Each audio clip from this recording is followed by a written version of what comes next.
Hello, everybody. Welcome. Hey, Hey, I did my own countdown I in my saw that. head when you were You get counting your down. I own. counted. You get your Yeah, own. Mm-hmm. Cool like yep. that. I respect it. I almost instead of pressing the transition button that allows one page go to the other, for you guys, I saw the blue button. I was like, oh, that button's blue. It must be that button. I almost pressed stop streaming, which is not even close to Yeah, the right place. That's how out of it I that would am. have been so great. Mm-hmm. Yep, going live and stop streaming. Great.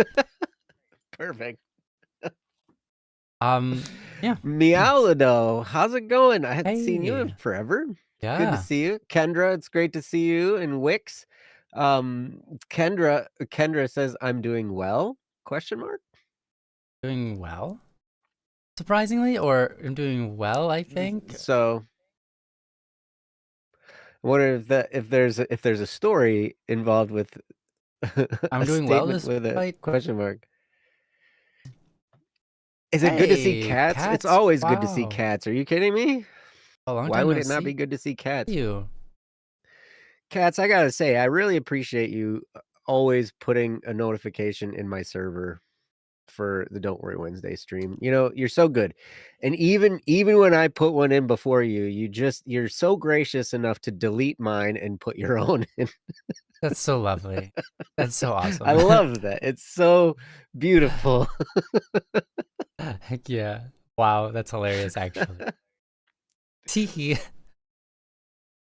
I'll tee hee you. You guys are I got great. tea. I actually have tea. It's not even mug water. It's tea. Yeah. He. It's orange yellow tea And I'm a he, down so here. it's tee he. Tee he. Oh, aha. Cats is a her, so. Yeah, oh my gosh. You leave my mom alone. Crazy, You leave, crazy person. leave my mom alone. Tee hee, yo mama. Oh. Wait a minute. I'll tee hee your mama, which actually, wasn't it? Is this still the same deal? Like you're my dad and I'm your mom, right, Cats? Isn't that what we agreed to? Time are necessary here. Yes, correct. Okay. Yes. Thanks, Dad. Thanks, Dad. So you All right. Anyway, sorry. see he Joe's mom, you'll teach your own grandma. Yep. Yeah. Wow. Sorry. Anyway, we're streaming. Welcome. Which would be your wife. What? That would be her. Okay. If listen. If she teeheed your mama and she's your dad, then that yo mama would be her wife. You're not wrong. Boy, So we're getting really crazy. This is So crazy, when man. when Kat says I'll take I your guess. mama, it's pretty. It's like, okay, I'll just go over to my wife. It's like totally I great. mean, I guess you can tee hee your wife all you want, Yeah. as long as she's Wow. cool with it. Dang. Conspiracy. You're welcome for breaking that down for you. My gosh. We're off to a great start today, man. I'll Yeah. tell you. Yeah. All right. Well. It's good though because we got some Mhm. serious topics today, actually. Like, Okay. or Yeah. at least one that's There's one. and Okay. yeah. Anyway, Mm-hmm. Well, welcome to Don't Worry Wednesday, guys. This is the show where we talk about crazy things and also whatever's going on in your life. You know, in this world, we have problems, we experience struggles, or just things that stop us in our way, and we have to think about them and contemplate. All these things happen in our lives, and it's nice to have a place to go to, talk it out, hear other people's opinions, and maybe just get a little bit of a better assessment. Um, if nothing else, but a little bit of encouragement.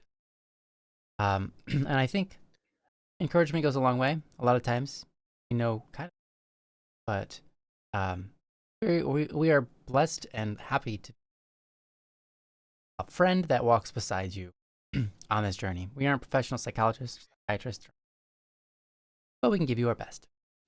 And with that, I got the disclaimer out of the way, so we can enjoy each other's company. Yeah. And do some topics. How is everybody today? How are you doing, Joe? I'm fabulous. Fantastic. How about you? Oh, doing great. Yeah. Hey, today's your mom's birthday. Happy birthday, Meow's mom. Happy birthday. Happy birthday, Meow Lido and Meow Mom. Should ask her how it feels to be 25. It'll make her day. How does it feel to be again? Monday is your birthday. Wow, lots of birthdays. That's great. Happy February birthdays. February birthdays. Do you have a birthday in February? Yes. You don't remember my birthday? Not right now. It's the feast day of a piece of furniture. Oh, hold on. Yes, we talked about this. What was it like last time we talked 2 weeks ago? Cats knows. Cats put it in the chat. No, everybody knows. Wow. It is the feast day of, unfortunately, not Homo Bonus, but that's okay. No. Still valuable. It is the feast day of the chair. That's right. Yeah. That's right. Peter's chair. Peter's chair. That's my birthday. It's a feast day. It's not actually a feast day about his physical chair. It's his position.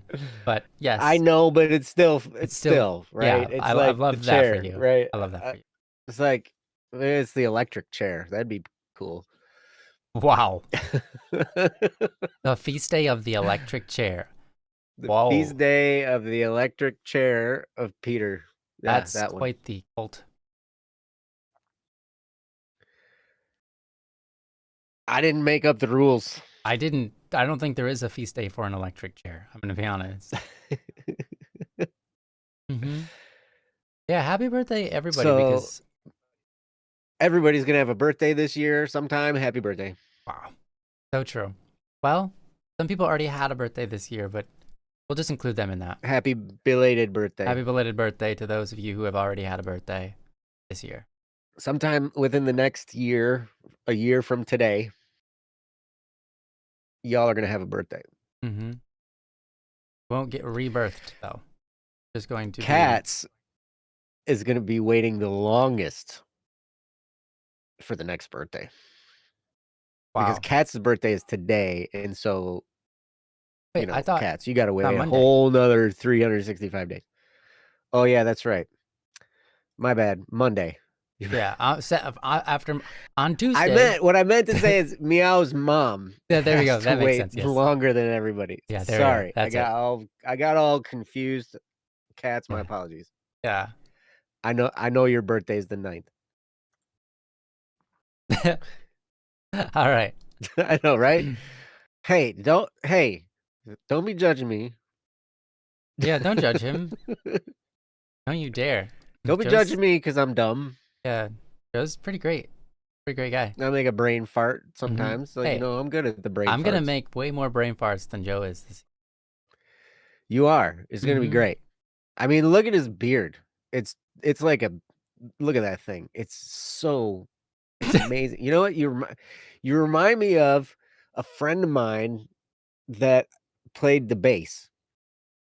Like your beard has grown into this like thing, you know? And he moved. This is kind of crazy. So he left Michigan and he moved to Los Angeles.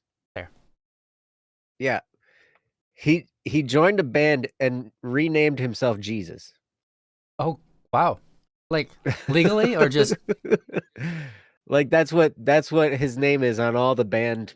Okay. Everything. Like that's all his name is. Yeah, his stage. Yep. Is it Jesus or is it Jesus? I don't. It's Jesus. Okay. And I think it was because this band, I think the band gave it to him because they were like, we were just about to like break up, and then all of a sudden, this bass player came and saved the band.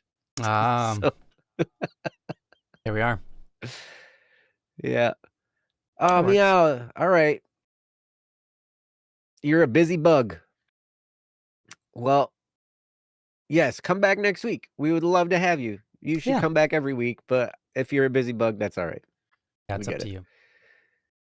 Thank you, Kendra. Brain farts are normal. Oh yeah, I have them My brain farted. all the time. Yep. Sometimes they come out as a sneeze. Sometimes they just kind of stay in there. Awful. Yes. And they stink up my head. They do. They just stink up, yeah, everything in my head. Can't think. Awful. But I had anyhow, this thought today, like if you yeah, wash your butt really, really, really well, okay. would your farts smell like soap? No, because you'd have to wash your intestine Oh, and your, well, and I obviously don't know the if I'm thing. willing to go Oh, that far. yeah.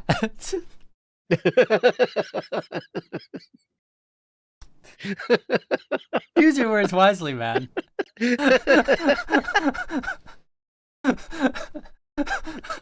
Oh my. That's awful, dude.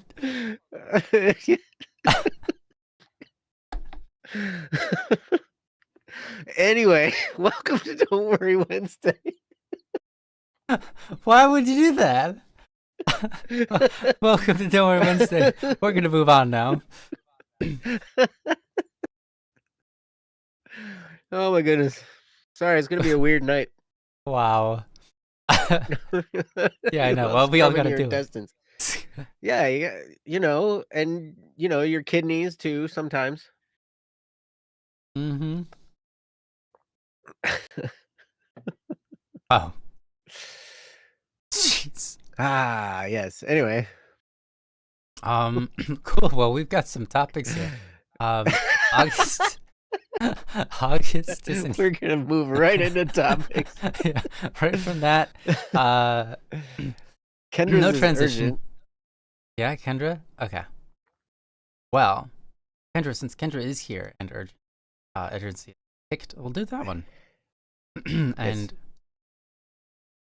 I think this is good. This is good. I'm gonna put this on thingamajig. This one is a life update, but it's more than just.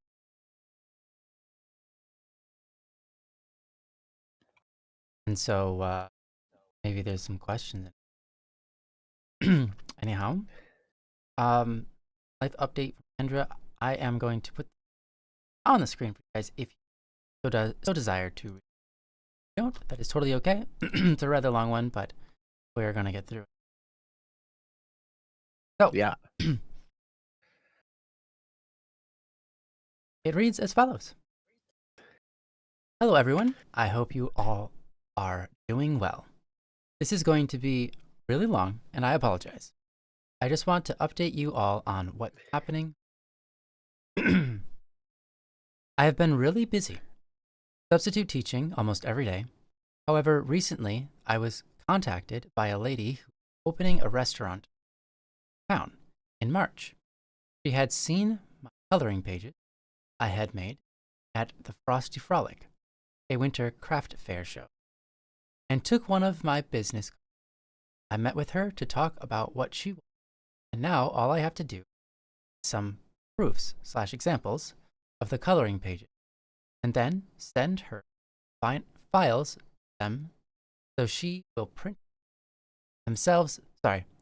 So she will print themselves so they can make many as they need when they need it. I have been working on these drawings and will be sending them to her this week, as she needs done by second week in February. Now, all I need to do is let her know how much these cost, and she plans to have me draw new ones for them every couple of years or so. or even some for the holidays. I'm very excited to work with her on this. Yeah, that's really awesome. On to the next thing. I have been talking with this guy. I think I have mentioned him before. If not, we met back in December before Christmas. He traveled a little over 6 hours just to meet with me in Bismarck, ND. North, I don't know. North Dakota. North Dakota, that's what it is. North Dakota. I was going to say North Yeah. Carolina, but then I was like, that's a brain fart, and that doesn't That make is sense. That's not one letter even, before C. that's not even close. Yeah. That's not. North Dakota. Bismarck, North Dakota. And he is trying to find a time to come visit my hometown. This is about 8 to 10 hour drive from where he lives in Minnesota to where I live in. He is really sweet and is currently building a house with the help of his dad. He has asked if I would be willing to move to Minnesota and live there a couple of years before moving back to North Dakota, a little closer to my. I've been thinking about it, and honestly, the driving distance isn't that bad. My dad most certainly would like to meet him as soon as possible, as I am the oldest daughter. He wants to make sure that this guy I am talking to, is the right fit. I think he is, as he tells the same jokes as my dad. Insert eye roll. And my grandma also would like to meet him, as she has a lot of questions that I cannot answer. I would go and visit him in Minnesota, but one, don't trust my car to get me that far. It has had problems with starting up in the cold. We just replaced batteries, and my mileage is at 188,000. Wait. Huh? 0.2? Okay, you know No, what? 2 is the next thing. So Oh, 1, that I don't was trust my my car, fault. and that's the mileage. Aha, thank you. And Let then me fix 2. that. Yeah, that makes sense. Aha. There we go. Okay, is at 188,280. 2, with what is happening in Minnesota right now, I don't feel safe driving by myself that far, even though he lives in a small town. 3, my parents aren't comfortable with me going that far when we have only met in person once, and there isn't any family in Minnesota that could help me if I were in trouble. Anyways, this is getting really long. I just wanted to update you all on what has been going on. Thanks for listening, Kendra. Awesome. Hey, thank you, Kendra. This is a great update. Lots of good things going on. Yeah. Congratulations. Yeah. Lots of good things going on. Some things of mystery, some that have to be, lived out. That's really cool though. Congratulations on the art stuff. Kind of like yourself kind of I don't know, like a long-term sort of plan there. I hope that the restaurant owner, things work out really well for them, and that you two can sort of help each other out. That's really cool. And for the guy thing, not probably a guy now, or a man, but yeah, I think that's great and wonderful, and that's something that is naturally worrisome about and do that. Kind of interesting because my wife and I, surprisingly, before I flew out, we never even face called once. And I flew all the way across to Australia and then landed in the airport and was supposed to find her. And it wasn't supposed to be like a fun thing. Like, she'll find me. And I was like, yeah, I'll find you. Okay. It was just like that. We just knew. We was like, yeah, whatever.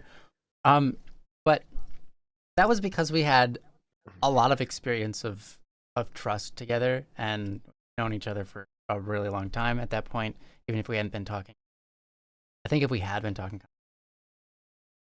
But anyways, our lives just moved in such a way it was comfortable. I mean, I had also flown out and meet people before. Yeah, I've had some experiences there, and it's naturally a little, especially the first time, because you're like, what happens if I get bagged? Oh, something bad happens, right? What if this person's not who they pretend? Um, it was nice that they already came all the way out with you, um, after a long drive, and I don't know how much time you had with them. That's really cool. So, yeah, that's really cool. So, yeah, Joe, what would you like to say? Congratulations. Yeah, congratulations. That's great. Yes.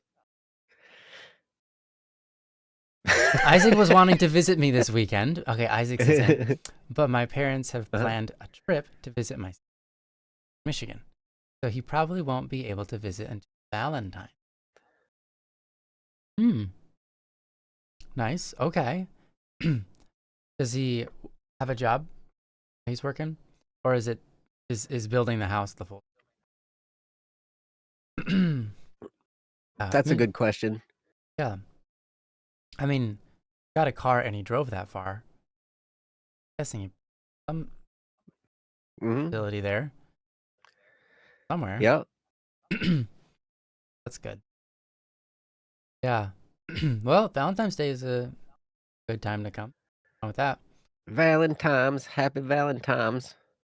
He also has his He has a job. job and also working on his house. Aha. Valentine's Day is also your brother's birthday. Okay, Wow. Your poor wow. brother. Yeah. Outshined by Saint Valentine. Yeah. Don't get me started on Valentine's Day. I know. The commercial I'll just holiday. get ridiculous. I should just like mute myself. Yeah. You brought Valentine's Day? Mute. You just see Joe like rambling, but we hear nothing. Yep. Yeah. I got all kinds of things to say and nobody wants to hear. Uh-huh. Yeah, that's Sure. I'm sure. sorry. No, I think that's awesome. I think it's awesome, Kendra. And yes, I think, it'd be good for your parents to meet him and for him to meet them Yeah, and, that's definitely good. eventually for you to meet him and his parents and everybody, like especially if you're looking at this being a relationship where, you two could end up together, then yes, it'd be good for people to get to know each other for sure, Mm-hmm. right? Make sure that because like when you're in the midst of getting to know somebody, you can overlook red flags True. that people outside the situation can, point out or help you see. Or if there aren't any red flags, that can be a red flag too, because it's like, oh, this is like too perfect. Things can be fishy. you know? Yeah. There's like something it's almost like maybe somebody's not saying the whole story. But, in this phase, you're just getting to know each other. So that's Mm-hmm. great. Could you imagine? Hi, my name is Dave. Here are my red flags. Blah, blah, blah, blah. Yes. They're like, wow, okay. Yeah, well, at least that's off the table. Like, Yes. Hey, Lord Noda, how's it going? Good to see you. I think that's like when you go into like an interview and they ask like, what are your flaws? Flaws are like I work too hard and I perform too well, and people don't like that. That's right. That's right.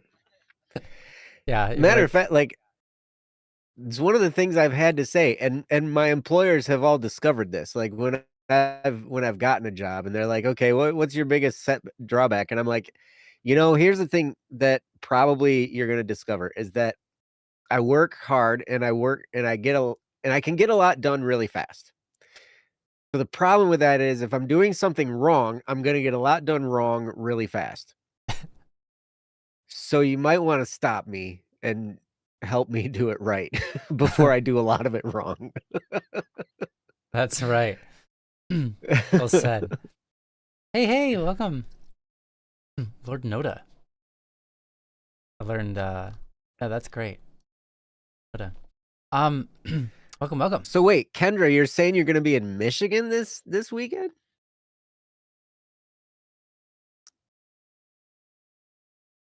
Maybe. It's the place to be, man. Yeah, it's gonna be cold, I'm gonna be in Michigan this weekend. snowy. I'm not gonna be in Michigan this weekend. I'm in I Australia, know you're not. but Oh, your parents are coming to Michigan. Well, I'm gonna be in Michigan. I will Probably be not in with your parents. Michigan likely in a couple of months. Really? Yeah. I mean, it should Cool. be. We've been I looking guess forward to that. we We've can been only looking find forward to out. you coming back. Yeah, we can only find out as the government processes us through. But yeah, should be. There's we don't know yet. We have some paperwork that's coming our way, and we got to send that paperwork to them. And once they get it, they can send us back a message when they will schedule our interview. And once we do the interview, and they accept us, so that's where we're at. So that's cool. We're just waiting for work, and yeah. But the interview could be scheduled out a couple. I don't know. We'll get there. We'll get to hopefully as long as they accept it. Mm-hmm. Perfect. Yeah. We'll accept you. Thank you. Even if they don't, you guys will. Yes. I accept you. I Yeah, I accept you, right? Yeah. You can come to America all you want. Thank you. Well, I'm a citizen. I can. Yeah. Uh-huh. Right. You can even bring Katrina as far as I'm concerned. Okay, thank you. Yeah. I mean, we could even break the law if we need to. So you can totally break the law. that won't get us very good It's places. not a good idea, generally speaking. I mean, I've broken the law before. I've never broken immigration law. Nope. Anywhere. Yeah. That one's a big deal. That one, yeah, that one's gaining a lot of attention these days. That's a bigger deal than the other laws such as. What? I literally break the law. I always drive. I break the law every time I drive on accident, and it's like 1 mile over. And it's like, well, broke the law. Criminal Just now. one? Well, in Australia they're really tight. Over here. Oh, are they? Yeah, like they'll catch you for going 3 over and just. What? Not worth it. Oh my gosh. I've discovered in most places in Michigan, it was 7. You're safe to go 9. 9 now. Over.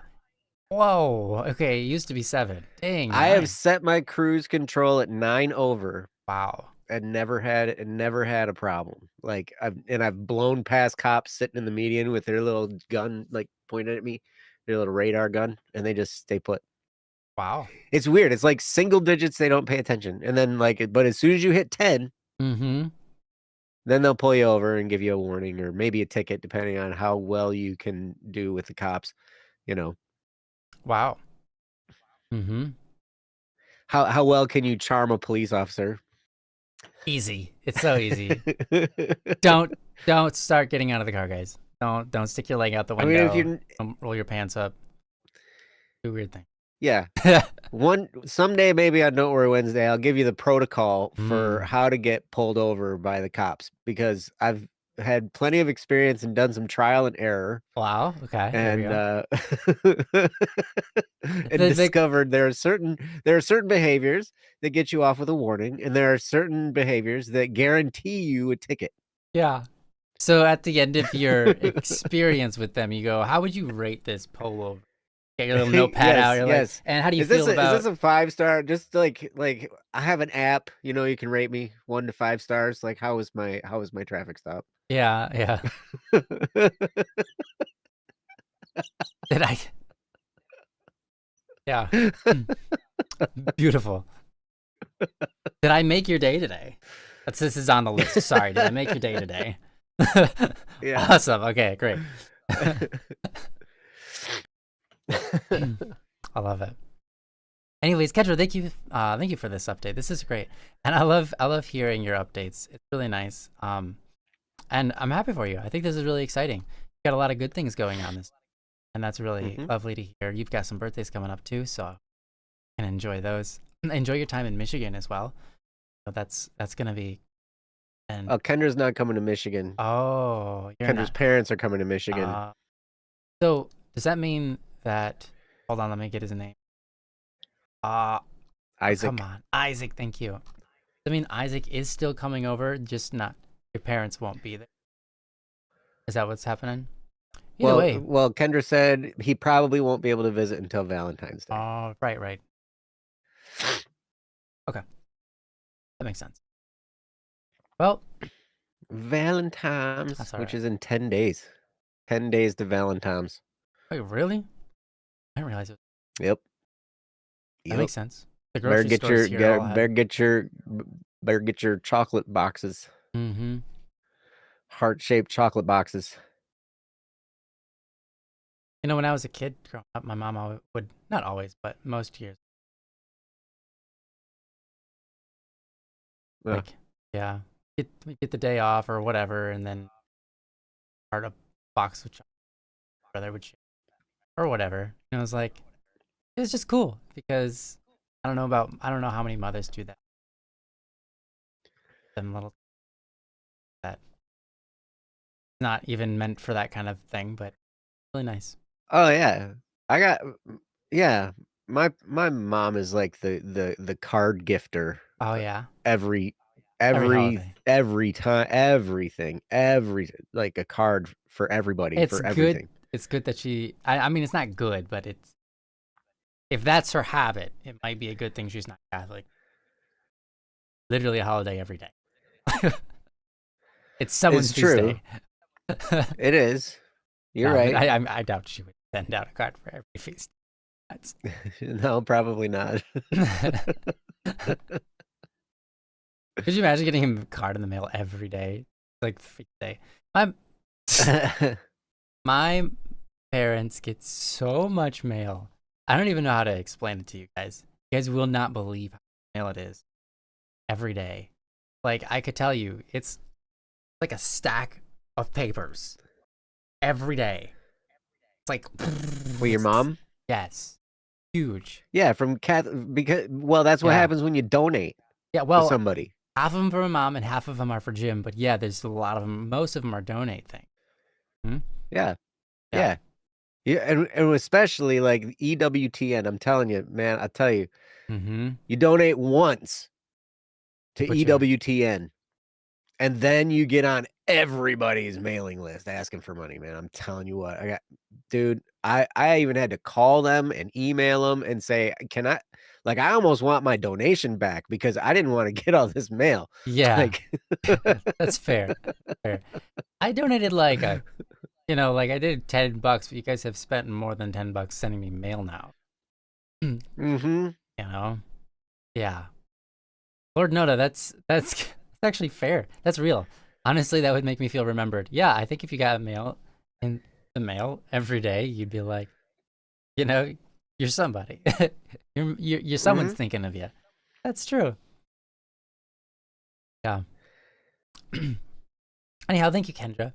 This is great, and sorry I don't have much more to say on it, but it's really cool. That things are going Mm-hmm. well. Excited for you, and I'm excited for your art and all of that as well. So I hope that goes. I hope that continues in an upward.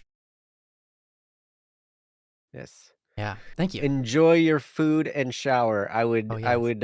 I would not do those at the same time. Yeah. I've eaten in the shower maybe once Okay. just to see what it was like. Yeah. Wouldn't recommend it. It was not fulfilling, really. It wasn't. It didn't make you full. I mean, it wasn't fulfilling. Like I dang it. Thank you, Joe. Dang it. You like your cereal extra soggy? Well, eat it in the shower. I like my. See what That's happens. great. That's great. Hey, people look. People pour milk on their cereal, and that's great. Some people choose water milk combo called skim milk. Hey, that's weird, but that's okay. It's And there basically dishwater. are people who just pour water into their cereal and eat it that way. And I know some of you think that's insane, but some of you have seen it. Here's the question. Okay, I'm gonna poll you guys in the chat. Okay, Ooh. chat poll. When you eat cereal, Do you put the cereal in first and then the milk, or do you put the milk in first and then the cereal? Wow. Because I know people do both. Dang, this I know one's gonna I know divide people us. who do both. I know people that either do one or the other. And I know people who do both, and I'm just like, you put the what? I put the bowl in first. Yeah, that's smart. That's real smart. Cereal, then milk. Anything else is criminal. That's great. Cats, where you been? You just put another bowl in your bowl. Double stack it. See, hey, Miaglios, good to see you, buddy. Yeah. Lord Noda, I agree with you. I Okay. think cereal first and then the milk. And then you put enough milk in so like the cereal starts to just Just barely enough start to lift. rise up a little bit, and then that's it. Ah. Yeah, that's Double true. You layer gotta the make sure they bowls. don't leak. Yeah. Yeah, But if you know what's been both a good bowls response? if both bowls leak, then you're kind of SOL. Yeah. You know what I've learned? Don't put the spoon in first if you're a milk first person. Because it can Why would you put splash. the spoon in first anyway? Huh? Well, if you're gonna figure out what order you're putting things together, you could put the spoon in first. Wait, you do both? Nyan's Wednesday? Yeah, I do both as well. But that's because it depends on the cereal. Some cereals are better if you do it one way or the other. A knife. You can eat cereal with. Hey, look, What are you doing with a knife in your cereal? I've eaten cereal with a wrench before. You have. I watched. Yes. So there was video evidence of that one. at least a knife is cutlery. I've used the wrong tool for the wrong job. I've done it before. And it was successful. Very difficult. So anyways, yeah, that's a good question. Yeah, I do both. I do both as well because it depends on the cereal. Some of them work better if you do. And some of them you throw in the microwave.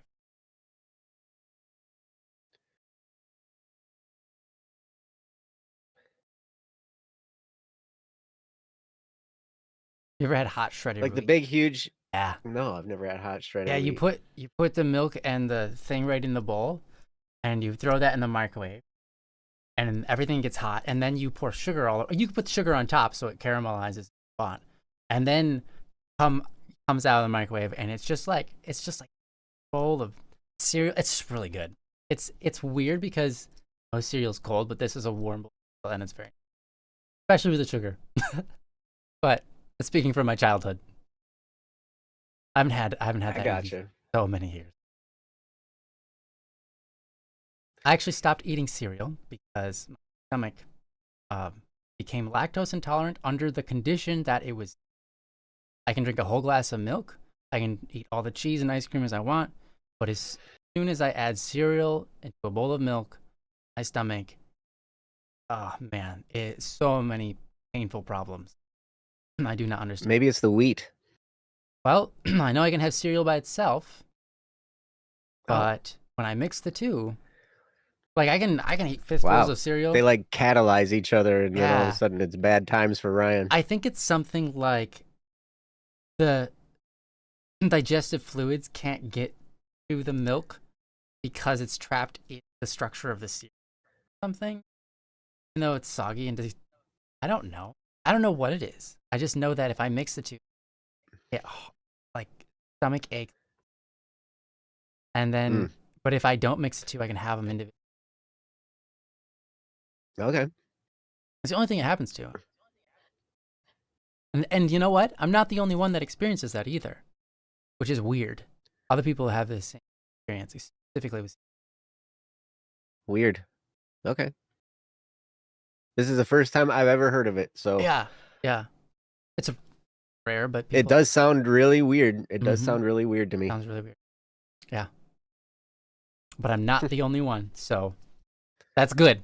at least I'm not wrong and I'm not a freak of nature. Yeah. Yeah. I had a roommate once who made macaroni and cheese with water instead of milk. You can do that. It was weird. Yeah. Mm-hmm. Well, you know, when you make some Italian pastas, you boil the noodles and you take the water that you boil the noodles because it's starchy water. That with cheese and cheese more fluid and sticky noodles. But you don't Wow. add as much water as you would add milk mac and cheese. A little bit of water. And you're using noodle water. You're using starch water. Not just Noodle water. noodle water. Noodle water. Yeah, pasta Noodle water. water. Pasta I'm gonna start a water. band and name it Name it Noodle noodle Water. water. People will think of those noodles, Yes. those giant water noodle tubes. You know what I'm talking about? That you see at the pool. That goes. Wow. Oh, those noodles. The Yeah, pool those noodles. noodles. I Pool gotcha. noodles. Yeah, thank you. Okay. Noodle water. It's a noodle water. Is a Noodle pretty good water. name for a band. Yeah, man. That's what I'm saying. Just listen to noodle water. Excuse me.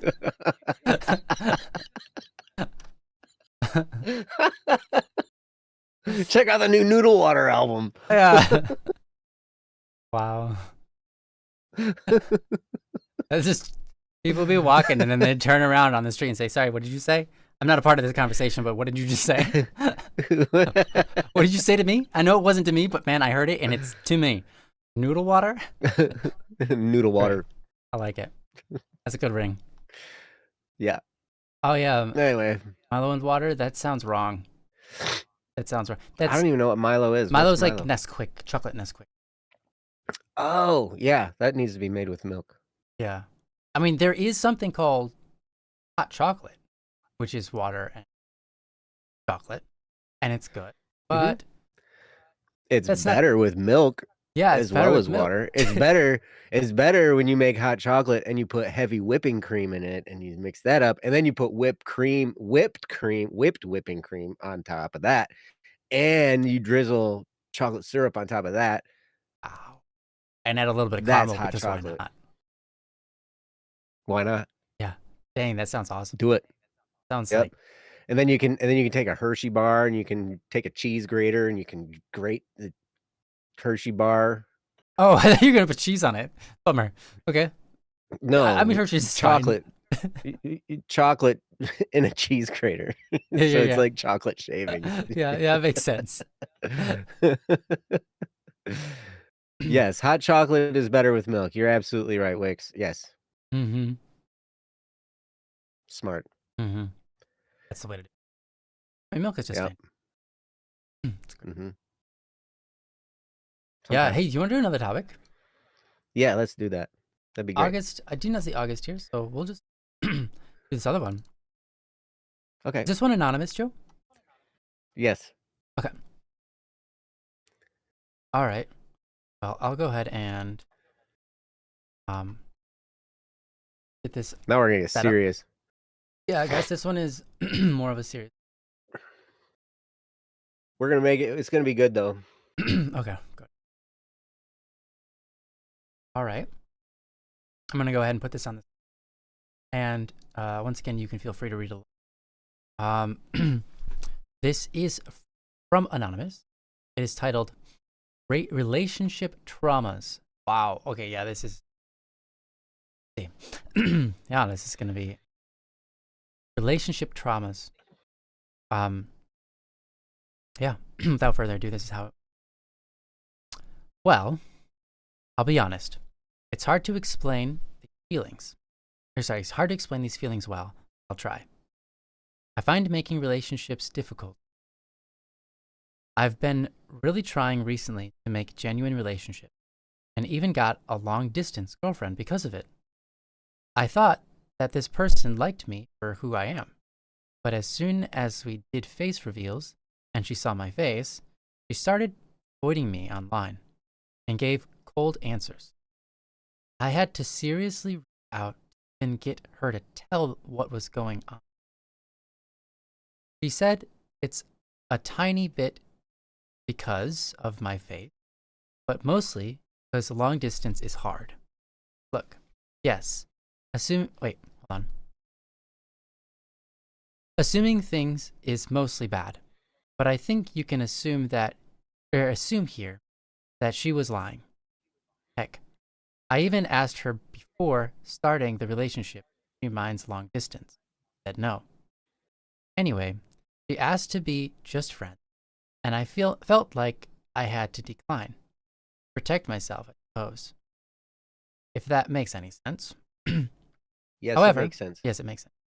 However, we're still in the same community, so whenever I see her online, I just get this terrible aching feeling in my chest. And there's Mhm. something even worse. I think I've developed a deep insecurity for my looks now. Before, I didn't have anything of the sort, but now it just feels like looks decide everything, and I'm ugly. So, of course, nothing good happened to me. And lastly, I've developed a feeling of emptiness and wanting to disappear. Disappearing would let me get away from all this pain, and I feel like this world would be better off without me. Or maybe it's more accurate to say I feel like this world doesn't accept me. So yeah, I don't really know where to go from here, to be honest. Improve my looks? Just try to go on with my life? Give in to the feeling of wanting to disappear? It hurts. Quite a lot. Just living does. From Anonymous. Wow. Mhm. Yeah, that's really rough. Yeah, yeah. Mhm. I'm Um, sorry, Anonymous. me too. Yeah, I'm very sorry. Sorry, deeply pained to hear that this is your experience. Um, I hope we can give you light and encouragement, I suppose, and maybe enough reasoning helps sway the way that you're. Because, I mean, the fact that you're putting this sort of like, like as you mentioned, you feel like, this isn't something you had before. Now you have it, and now all of a sudden, terrible. You know that books don't decide life entirely. Obviously, books can change how life will go. To be sure, not going to be a model. Have a model tallness and a body shape. Um, well, actually, it's not true. Models that are large, but regardless, you get what I'm saying. But outside of that, I think relationships are absolutely beautiful and independent. And if a relationship is dependent upon rather telling, I don't think that's something that should be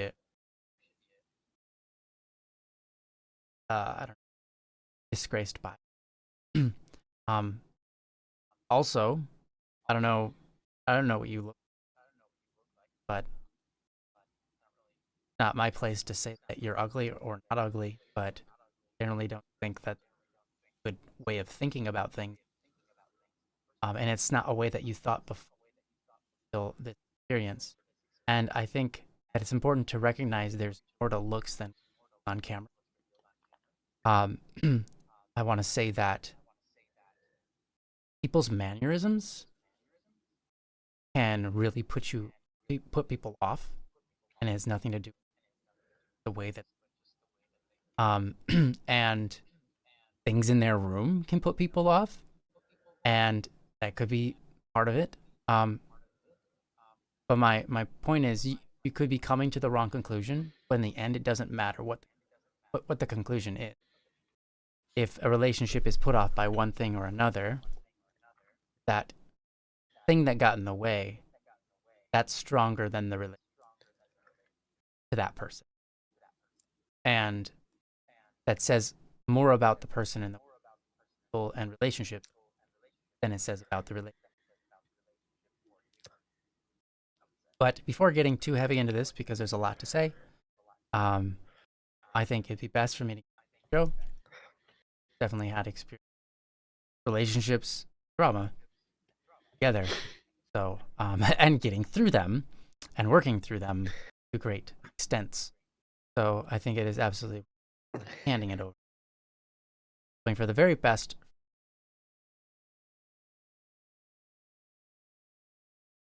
Joe, all yours. All right. I don't even know where to start, man. Yeah. There's so much in here. So first, I guess first of all, I want to state the fact here, Anonymous, that if you know, maybe your looks had something to do with this person choosing whether or not they wanted to be with you. But that doesn't mean that everybody's going to be the same way.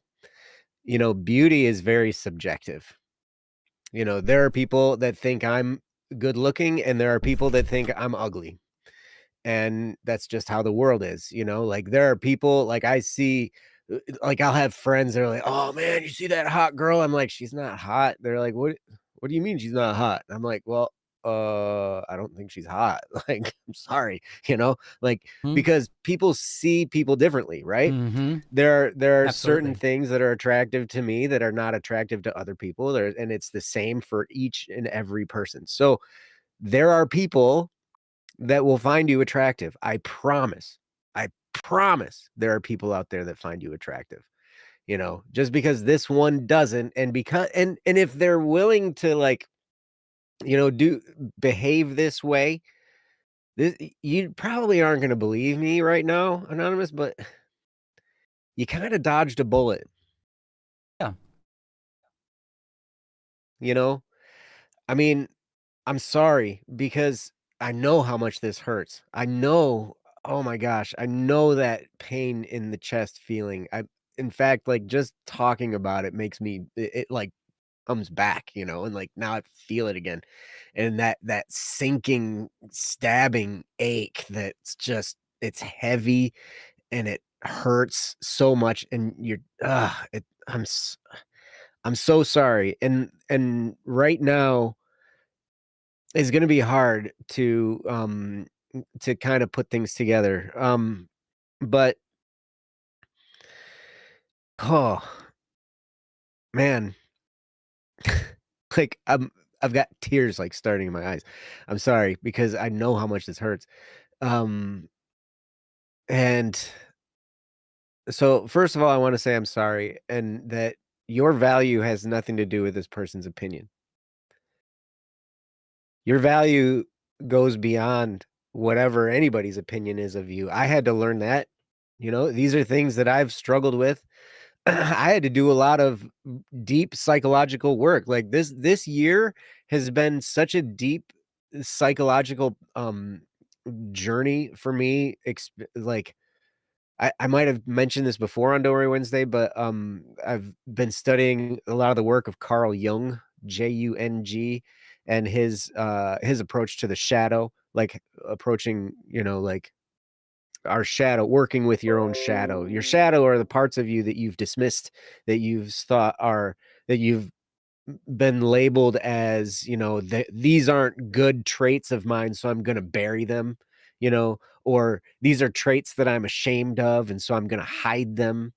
And, a lot of these come from deep childhood wounds. And so it takes a lot of digging, especially when you get to be 29, as much as I have been, that, like you have to go back a long ways and find memories that are really hard to resurface, and some of them are really painful. And so, but that's all been part of this journey of discovering my shadow, figuring out how to work with it. And um a lot of this comes up, relational issues come up. And when we're faced with a deep heartbreak like this, when we love someone and they don't love us back, because I'm guessing, Anonymous, that, if you're feeling this way, you still love this person, or you still have feelings for this person, or you still long for this relationship, and she just doesn't. And so it's kinda like this unrequited love situation that is also really painful, where it's like, "Oh my gosh, like, I long to be with this person. I wanna be around them. I want to love them, and they don't love me back," and that's so painful. And what you discover, one of the things I've discovered is that when we love someone this deeply, a lot of times there's projection involved. What do I mean by that? What I mean is we project usually they're parts of our shadow, parts that we've kind of hidden, and we see those traits in another person, and so we fall in love with those parts of them, those parts of ourselves that we've hidden, and so it feels like they can kinda complete us. It's interesting because it's more intense, I think, in an online relationship, because in an online relationship, you're not face to face with someone. You're not in proximity with them, seeing all of their humanity, their human flaws and all that kind of stuff. You just like you have this idea of this relationship. It's and you're crafting it in your head. And so you know, you've kind of you're kind of there's like a fantasy bond that starts to be created where we start to have a fantasy of what a relationship with this person is gonna be like. They're not there in front of us showing us, like, we don't smell their farts, and we don't, like, see how they, have little clicks in their jaw when they chew and, like, all their little annoying situations and, like, how much they gotta do certain things around, whatever. But, like, when we're with somebody, that's when, like, those some of those masks can come off and you start to see, you know, how people really are in person. So, sometimes the online can be more deeply intense and they can hurt even more because of that, because you're not there seeing their real raw humanity, right? Instead, you see the traits, you're like, "This person can complete me, this person can, fulfill these parts of me that I've hidden." Now, we don't consciously say this, but this is all happening subconsciously, right? And so we will project these things onto that other person, and then they'll feel like they're perfect for us. And then when it ends, when this kind of thing happens or we still love them and they don't love us back, it hurts like 10 times as much.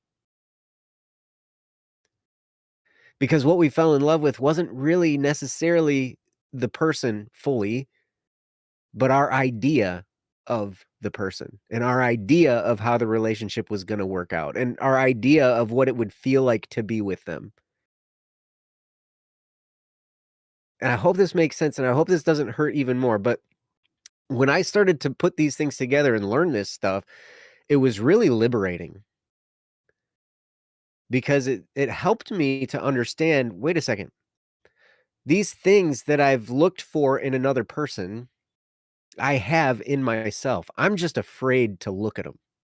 I'm just afraid to accept them because I've been taught that they're unacceptable, either by myself or by reactions that other people gave me, or by teachers that I had when I was growing up, or by my parents that I had when I was growing up, or by the relationship I had with my ex-wife who, like, programmed a lot of this crazy stuff into me. Like, it can get really hard. And so a lot of times the love we feel is partly an addiction, partly a trauma bond, partly a fantasy bond, and you can look all this stuff up, and I'm sorry if I'm not making any sense to you guys, but, like, but the thing about it is these feelings are real. The draw to this person is real. The love that we feel for this person feels real, and when it goes away, it hurts so much, and it's not surprising to me that when you're involved in that community and you see them in that community and you're interacting, that it brings all this stuff back and it hurts so much. So I recently read a book called The Let Them Theory by Mel Robbins. I listened to it on Audible because I don't have much time for reading. I have to listen to books because I work all the time. So, but I'm listening to this and um I would encourage you, there's like when something like this happens, y- um one of the things we have to do is we have to kind of reclaim our lives to some degree. Um we have to understand that we can survive without this person. And we have to know it subconsciously. Like, we can tell ourselves this all day long, but subconsciously, we still believe we need this person, right? I mean, I can say, I don't need them. I dodged a bullet. This person's terrible. Look at what they did to me. Look at what they said to me. God, they're such a jerk. Like, and we can get mad and we can make ourselves mad, which I'm really good at. I'm really good. And then we can use that energy for good things and all this stuff. It's great. But we still have to deal with the underlying stuff. And so one of the best ways to there are a couple things to do. One is I would take 4 weeks, 28 days of basically disappearance from this person's life, and not saying that you're disappearing from them, but you're disappearing them from you. Because you kinda have to reclaim your own identity, and you kinda have to reclaim that you're okay without this person, because you lived your whole life before you met him. And logically, this makes sense. Logically, we can tell ourselves, "Yeah, man, I lived this many years before I even met this person. I survived just fine. Then I met them. They came into my life, and now I can't live without them." And we feel this way, and that feeling is real, and it's valid.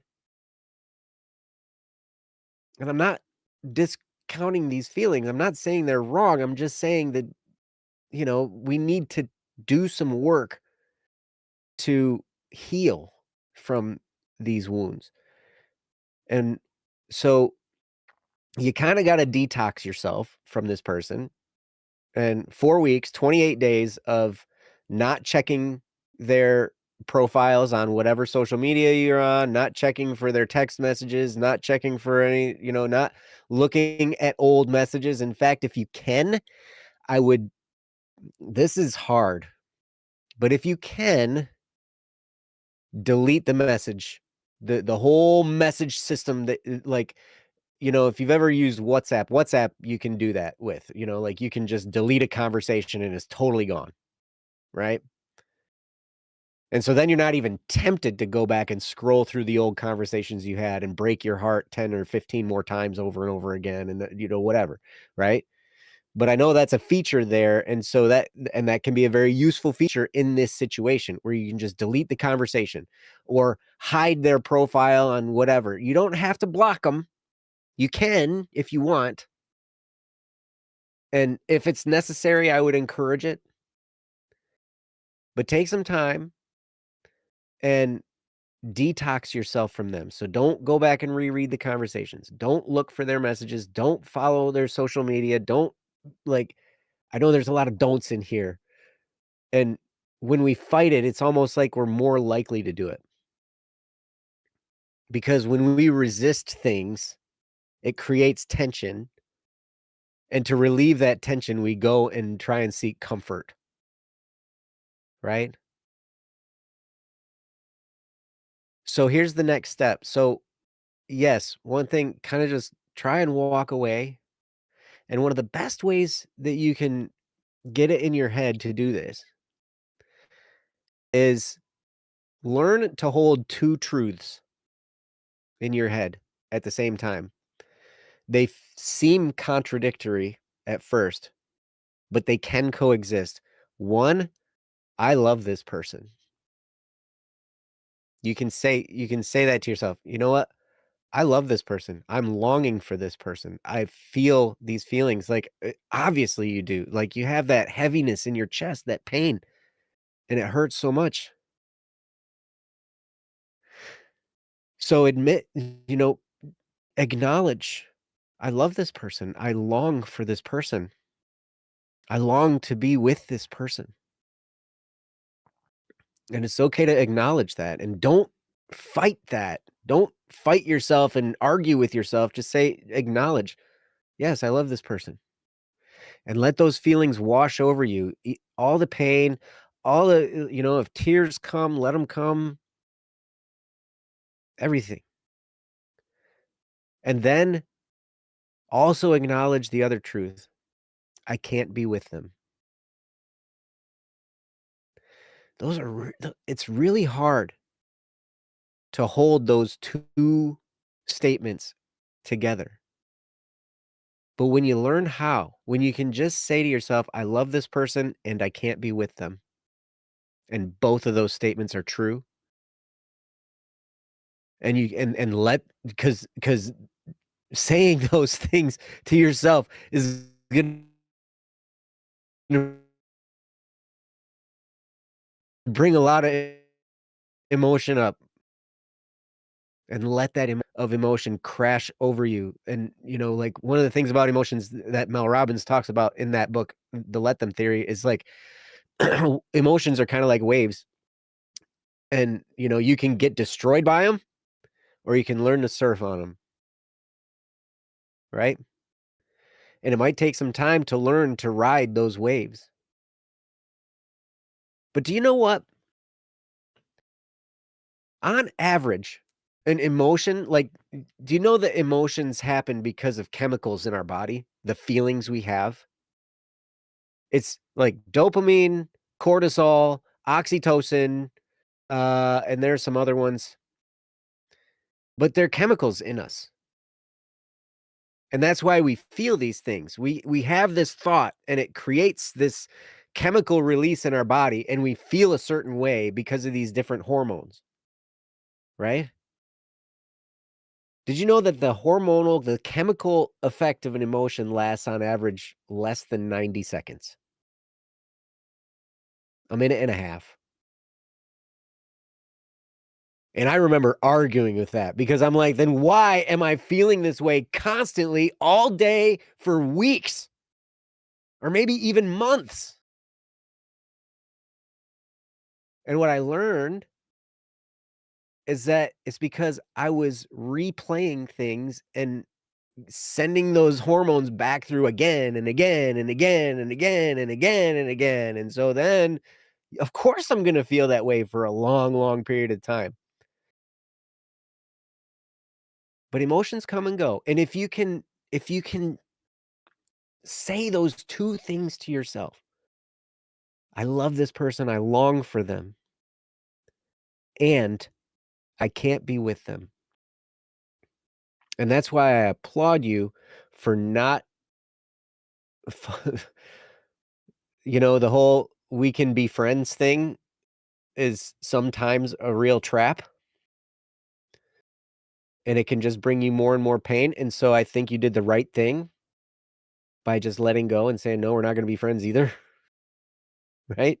Especially now, because associating with them is gonna bring all this stuff back again and again and again, and, right now, at least for the next 28 days,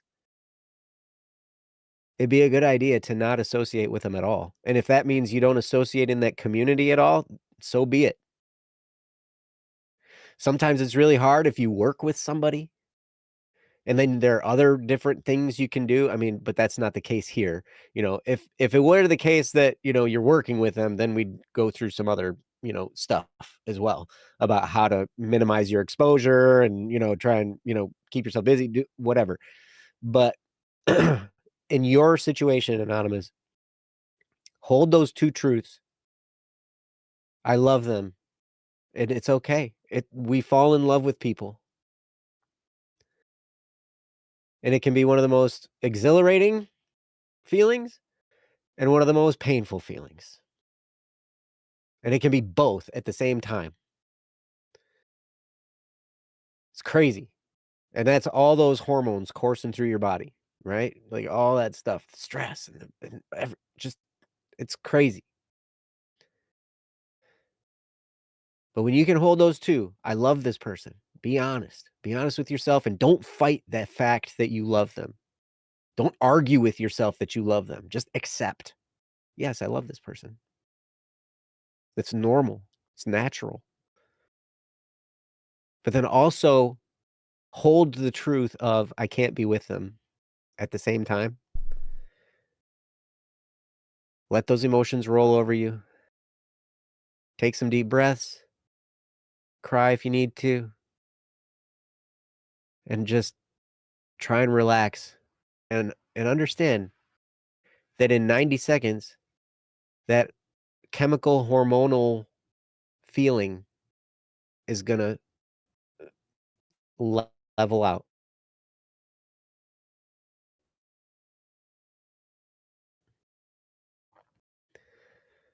Moving through you faster is to do something physical. It gets your heart pumping, it gets your everything moving, so, like, everything moves faster. Drink water, move your body, maybe sleep. Those are all things that can really help. And I'm gonna turn it over to Ryan, and I have a little bit more that I can say, afterward, but, yeah, I think that's enough for now. I know I've given you a lot to chew on. So, but yeah, it's a difficult thing, and I'm so sorry you're going through it because I know how painful it is. I know. Oh my gosh, it's crazy. But I will go back to what I said at the beginning and understand your looks maybe had something to do with it with this particular person, but that has nothing it has no bearing on the rest of the world. But looks, our attractions are subjective. They're absolutely subjective.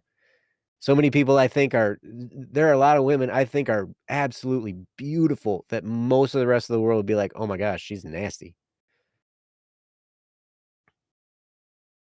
So what? You know? Whatever. So anyway, over to you, Ryan. Enjoy. Yeah, honestly, I don't know how to follow that up. I think you said a lot of really, um, and it's definitely worth listening to again. There was a lot to unpack there, and some of it is, there are times where we just really do have to listen to something over and over to unpack because our mind is going a million miles an hour thinking about what they're saying, and then we get lost in that, and then we don't hear the next part. Um, I remember listening to CDs, where the speaker would be saying stuff, and it really hit with me. And then, um, I listened to it again and again and again, and then like on the seventh playthrough, I noticed they said something. I'm like, wait, that's genius. How did I miss that? They said it in every playthrough, but I did not hear it until this time. And that was a really important message that I missed. So, just keep in mind, it's worth, if you find anything useful or impactful that Joe said, it's absolutely worth going back and playing through it again and picking up those pieces that you might have missed, or just helping your brain come to accept what is. Like if we hear something that's true for the first time, we might go, yeah, that's true, but we don't really ingrain it in our. But if you hear that and experience that truth over and over, it becomes ingrained in the way that you think and the way you act. And so, when I was, it was part of this leadership program, and we listened to all the time, like everybody would. And it would shape the way that you think, the way that you behave, and so on. And it sounds like manipulation, and in a way it is, but we're always being manipulated because we're always Yes. experiencing the world around us. But you get to choose. What are you going to listen Mhm. to? What are you going to listen to? What are you going to put in your head? Um, and in that case, we were choosing to put in valuable information that would kind of uplift us and power us, up, and want to get us to go out into the world and try to perform well. And there's nothing wrong with that. But it's a good tool to remember. Sometimes you need to hear a message, even if it hurts.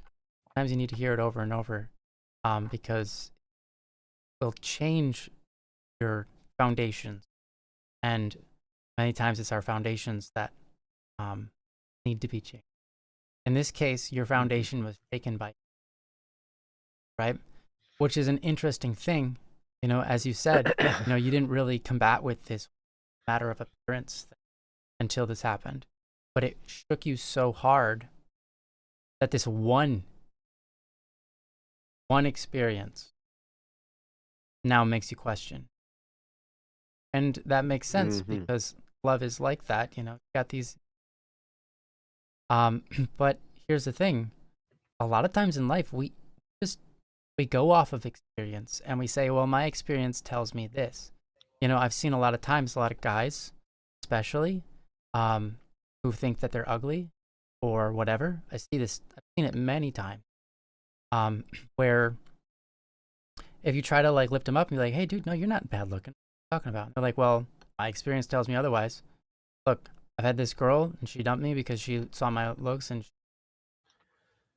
it just went over immediately, and that's exactly your experience. And you're not the only one with that experience. And it's not to say anything against girls. And then, some guys, they experience it time and time again. They experience it like 5 times, different girls. And it's like, okay, I guess I just look ugly. I'll never be able to get a wife. I'll never have that. I have this love in my heart that I'll never be able to share. Because you know what? My experiences tell me that it never works out. No matter how many times I try, it will never work out for me. Not something I can do. Not something I get to have. And dude, you're talking to me like I talk. Yeah. Like you talk to yourself. Yeah. Yeah. And you're not alone. That's a very common experience, as Joe's affirming. So what I'm saying is, we let our experiences decide reality for us when reality is different. Because then I will see these guys who've had this experience time and time again. And, I think what Lord Noda was fortunately, I don't think we got his first comment, but we got his second one. Sometimes you see them, they end up getting married and they have an amazing, beautiful, love relationship. And it's like, okay, so, it's a hopeful thing. But the reality is that our experiences don't shape reality. Our experiences are within the confines of reality, but they don't determine what's going to happen for the rest.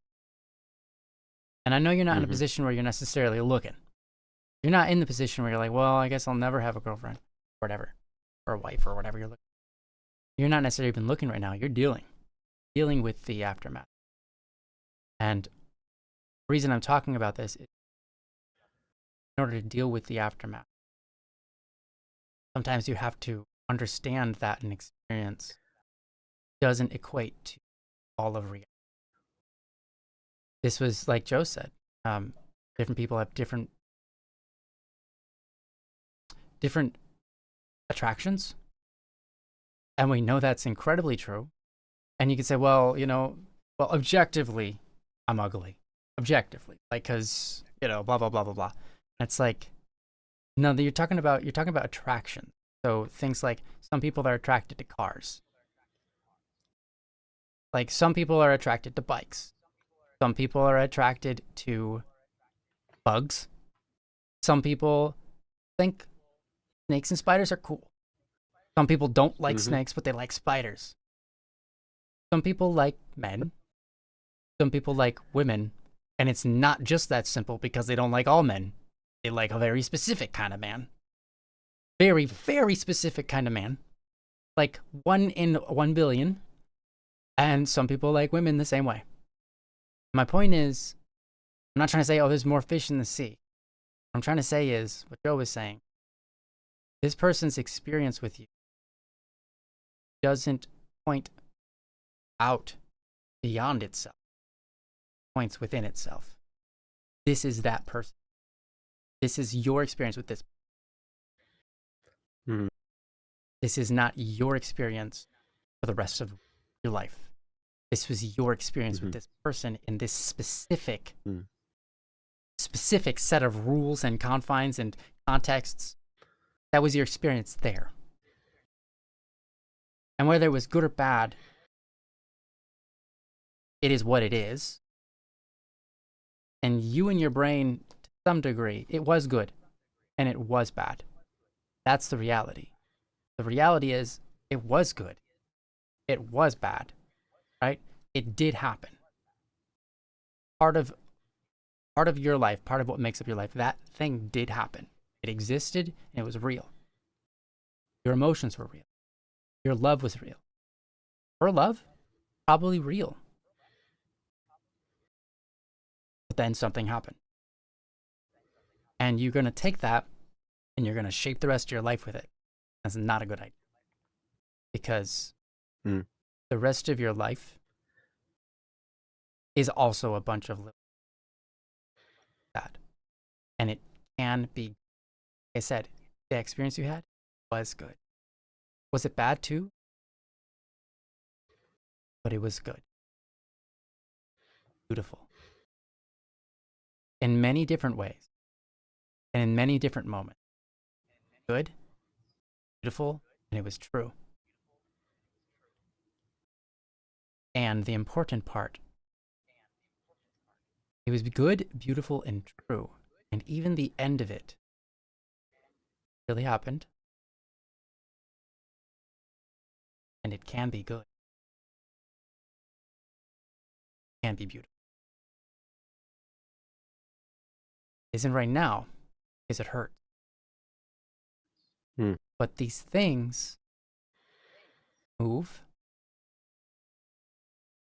Don't have to shape us in bad ways. Bad experiences don't have to shape us.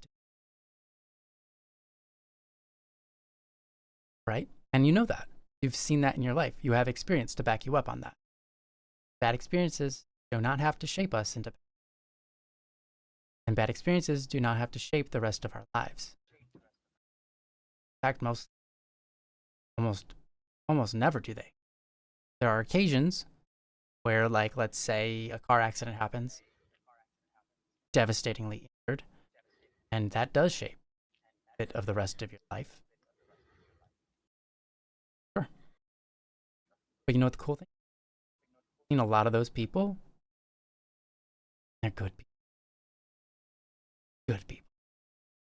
They're incredible people. And they don't let that bad experience make them a bad person.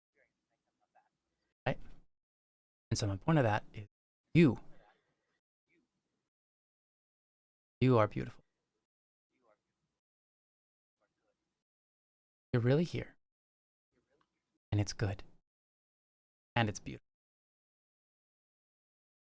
And the reason I keep on saying those three, because those things are connected.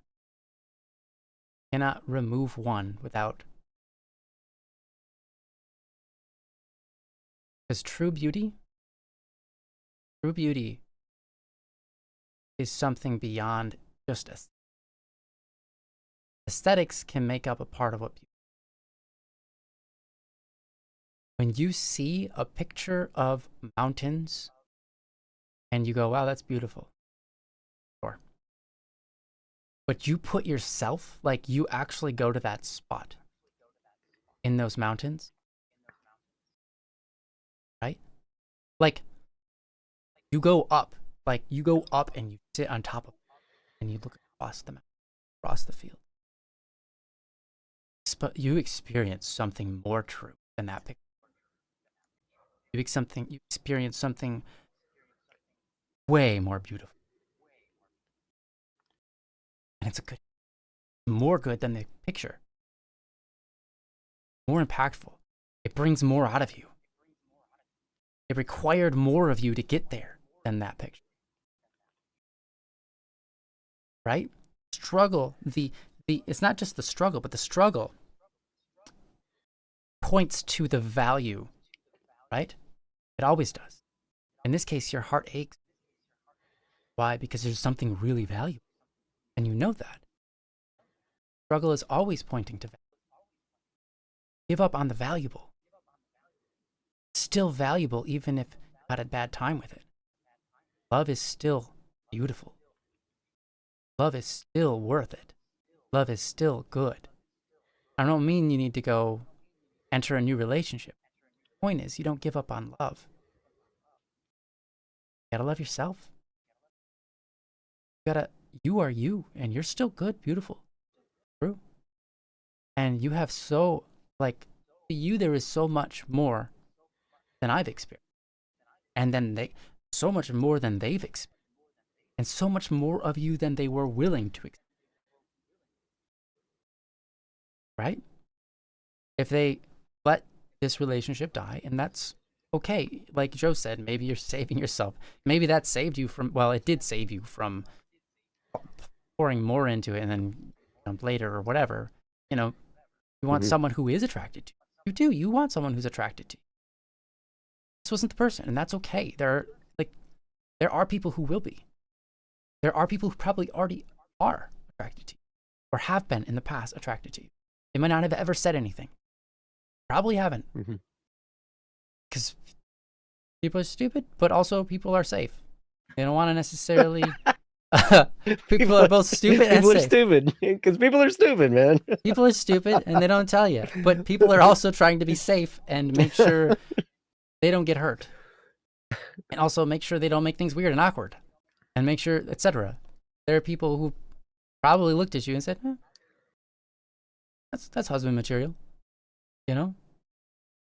But the thing is, whether you've heard that or not, you're judging your life based off of this experience.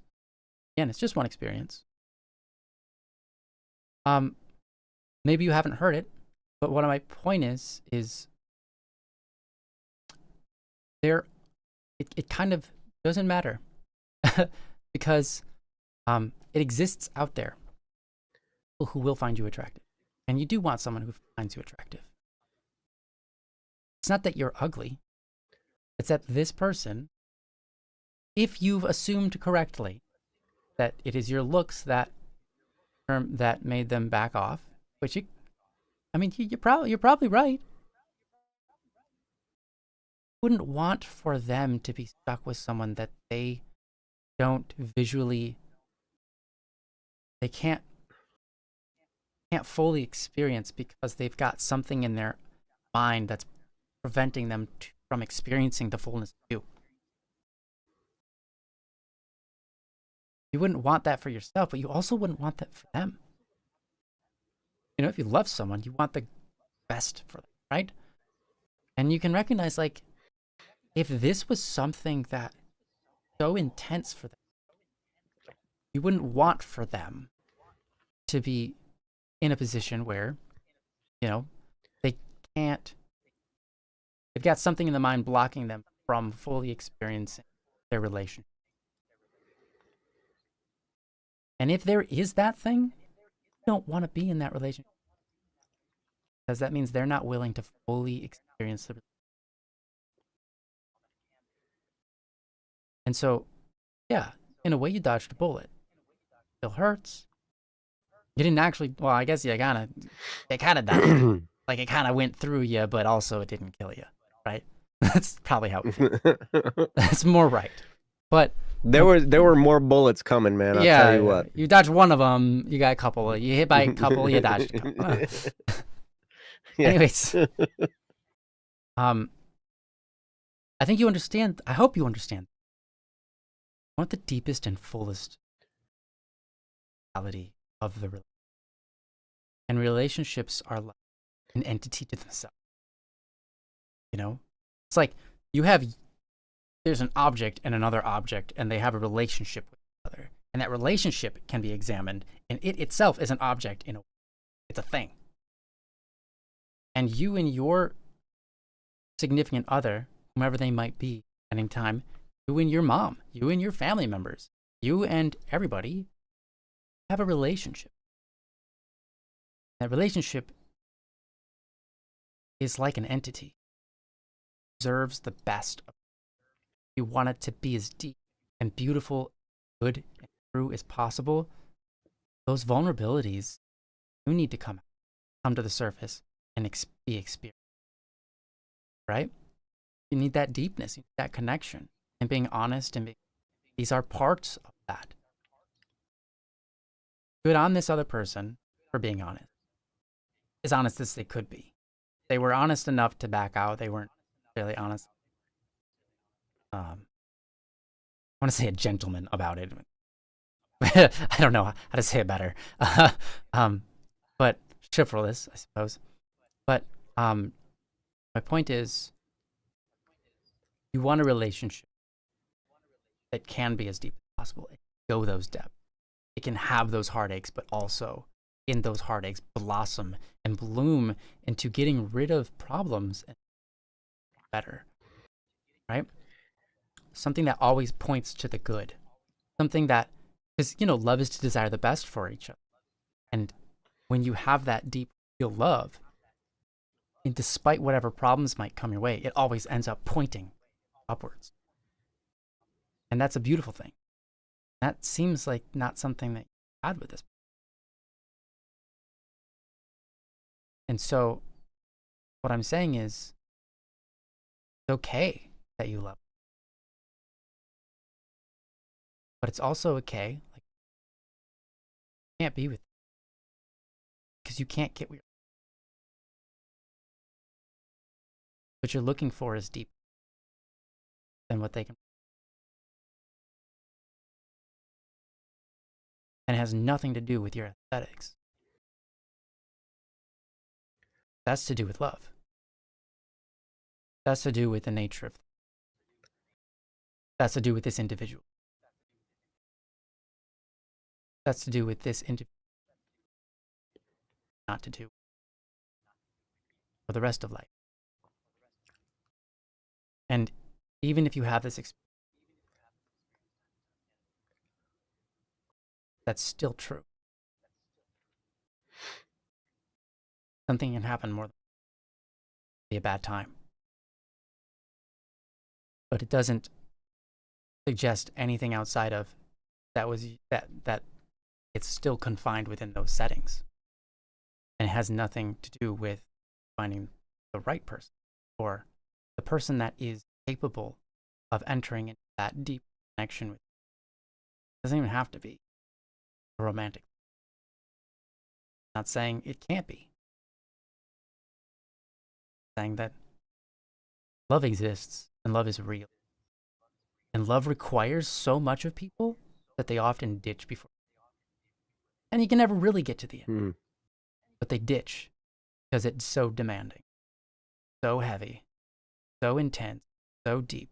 It pulls out every single flaw of our own because it aims and does prove to make it better. And your aesthetics, I don't fit in that. Because they're not, yes, they are a part of you. They only fit in that partially. Maybe you can take better care of yourself. Maybe there are things that you can do to, nourish your body better. Something. Maybe you have atopical dermatitis like I do, and you have to learn to get the right kind of things that work for your body and avoid things that don't work with your body, like pork, for example. Can I have pork? Can't have bacon. That's a shame. Yeah. I'm sorry. That's a shame. I mean, I did have a little bit of pork bacon's last so good. month. It was like 2 bites. And yeah, I broke out. So anyways, I technically can have it, but I have to make that decision. Am I going to cause my body to inflame, trap oils under my skin and let it burst out and all that kind of stuff? Or, which is not healthy for me. People will say, well, it's just a skin, it's just aesthetics. Well, it's like, yeah, it is aesthetics, but my body's still going through something. It doesn't make me feel good. So what do I want? A good taste now or a little bit more health? There are things you can work on. And you know what's cool? People who love you will work on it with you. True. I mean, my mom and my dad, my stepdad, they work on that kind of stuff together. Me and my wife, we work on that together. Because she has a lot of things she's allergic to. I have a lot of things I'm try to figure it out. Especially right now here in Australia, where we're literally allergic to like everything. It's time. But my point isn't to tell you necessarily what you're missing out on, but that there's more because you made it part way down the track. Doesn't mean the track doesn't go further. It does. And in fact, you've probably gone further down that track with some of your friends than you have with this, haven't you? I mean, I bet you have. Bet you've gone further down some of these. And there might be things like, well, I haven't told my friends, or whatever. Fair enough. Fair. Good argument, but still true that those tracks ended. That's not the full story, and the tracks really do go forward. Jumped off. They did it for their own reason, and that's what they want to do. That's okay. My gate threshold is too high? Oh no, am I being cut? Anyways, I apologize for what didn't make it, but I hope that, sorry, I was talking quietly because it's a hard thing to talk about because it's sorrowful, right? But anyhow, sometimes you talk quietly. Yeah, okay, thank you. Anyways, I hope that hits home. I hope that it can at least be a seed that grows in you that helps you remove this experience from the fullness of reality and says this was just an experience locked into this one little part of reality with these certain contexts. And that love goes so much farther than what you've seen there. That's not all that there is. And I think you know that, you intuit that, and that's why you long. That's why you want something. You know, that's why there's this pain, there's this value in your experience that's missing, and it was broken down, it was put to death, and that's why it's so painful. And so you know that already. I'm affirming it. So no, don't give up on that. Don't give up on goodness that's there. Don't forsake it just because you had a bad experience and you feel like for some reason you're not worthy of it. You absolutely are worthy. Well, and the reality is none of us are worthy of it at the same time as we all are. Like, none of us are worthy of the love that we give each other because love is freely given without any, like, contracts or sharing of, like, okay, I'll give you this much love if you give me that much love. You know, love is something like, true love is like, I'm just going to give it to you because I love you, man. Or I love you, woman. Because out of love is just free and it doesn't fall into the line of worth. But my point is, you don't get to say that, like, okay, well then, you know, I'm not worthy of it. Or I just don't, I won't ever have it. Or I'm just like, you know, there's something in me that's not good enough. Or there's something in me that, you know, it just is the way that nature's going to give me my life, and I just don't get it. I don't get to have it. And I don't think you don't get to say that about love, because love isn't under your control nor the control of nature. Love is under the control of everybody else, and people are already giving it to, including us in this moment. We're doing our best to give. We can't fulfill it. It runs deeper than we ever could have time for. And we can't fill it in the ways that you want, you know, but we can talk about it. And we can share our best, the best of ourselves, you, in hopes that it brings out the best in you. Love. Right? And that's a beautiful thing. Don't forsake love, especially it. But it's good and beautiful and true the way it is. And I don't mean that in a weird, like, everybody is equal. I mean, well, everybody is equal, I suppose, in terms of value. Infinite. But people have different appearances. That's okay. The way we are. Don't be ashamed of yours. You are who you are. If there's something that you feel like you can work on, then work on it. Okay. If there's something that will bring out better health, do that. It's good for you. And generally, things that move you into a better health end up making you look better because you're more physically healthier. You know, your body is meant to be healthy.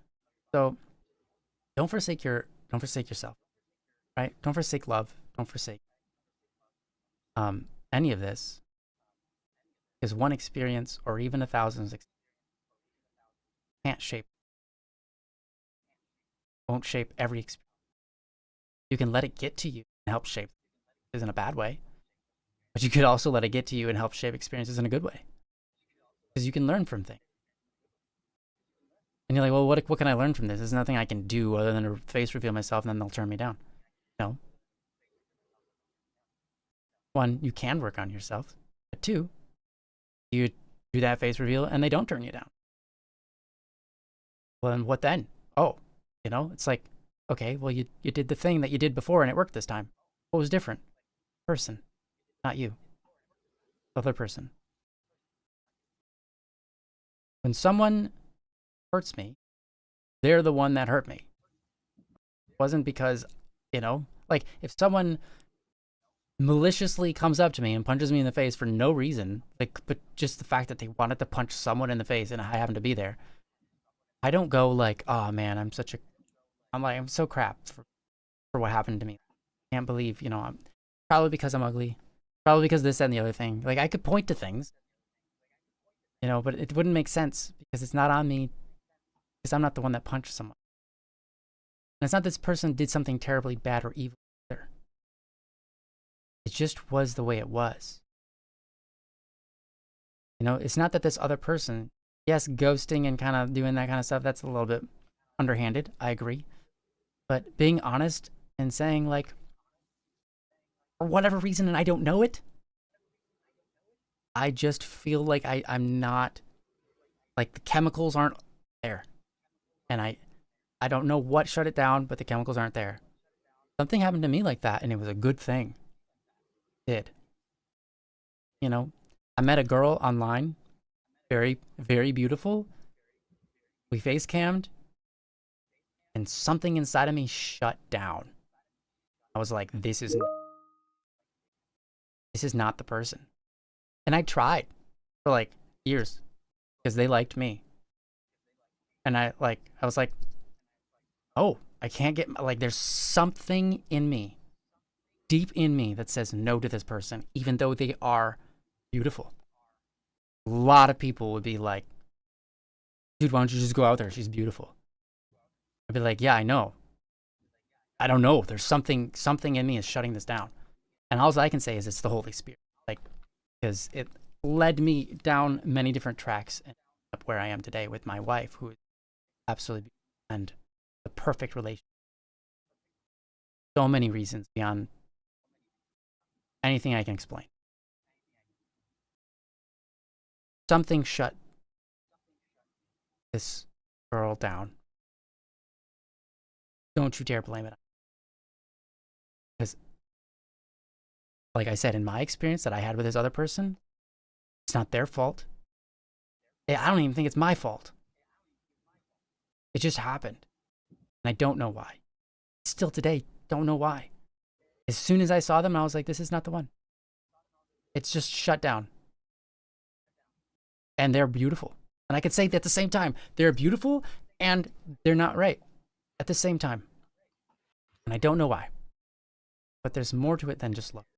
More to it than just there's something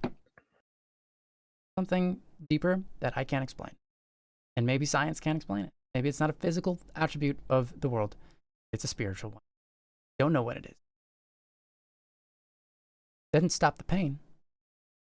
Didn't make it not hurt. But doesn't mean it was their fault. Doesn't mean it was your fault. It's not a fault of, not an evil thing necessarily. It's something in life trying to guide you to the right person. Rather than saying it's something that's off with you. Reality is not something that's off with you. It just isn't the right one when it's just not the right one. That's the bottom line. That is the bottom line. So that's what I have to say. I know that was a little long-winded, but it was helpful. I really do. I know it's hard. I know it's hard no matter what I say. And I know that sometimes we're in a position. I'm not putting this on you because I don't know what's going on in your head. There are times where we're in such a painful state that no matter what someone says, we just find arguments against it and we just shut it down.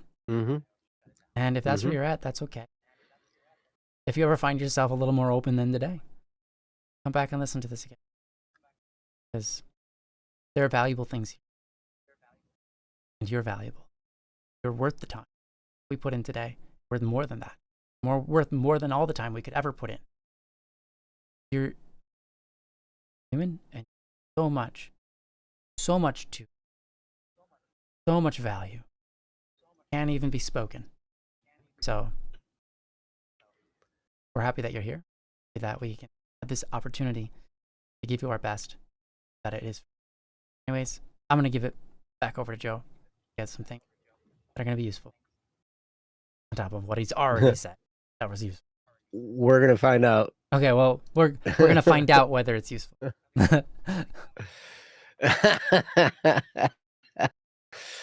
Awesome, Ryan. Thank you for that. You put things in such a really good way.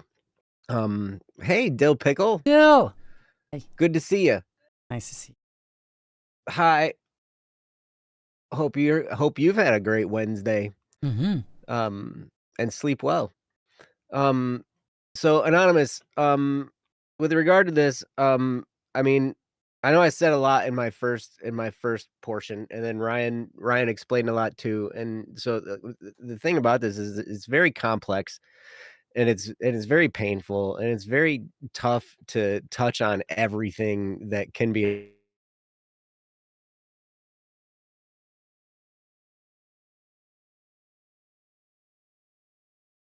involved in depending on how long it's been since this whole incident happened, the breakup and her, all this stuff. I don't know how long it's been.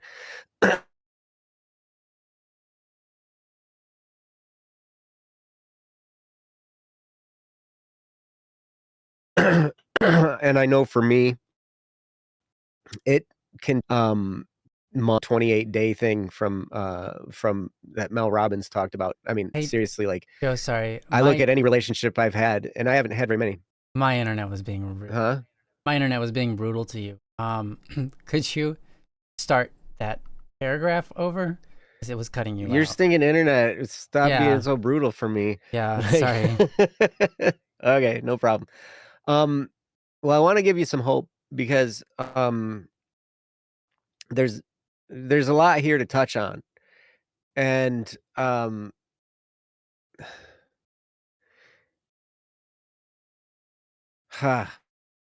you I'll just say this, I don't know how long it's been for you, since all this kinda went down. For me, it generally takes a long time to get past stuff. I feel really strong feelings, like my emotions are really strong, and I feel other people's feelings.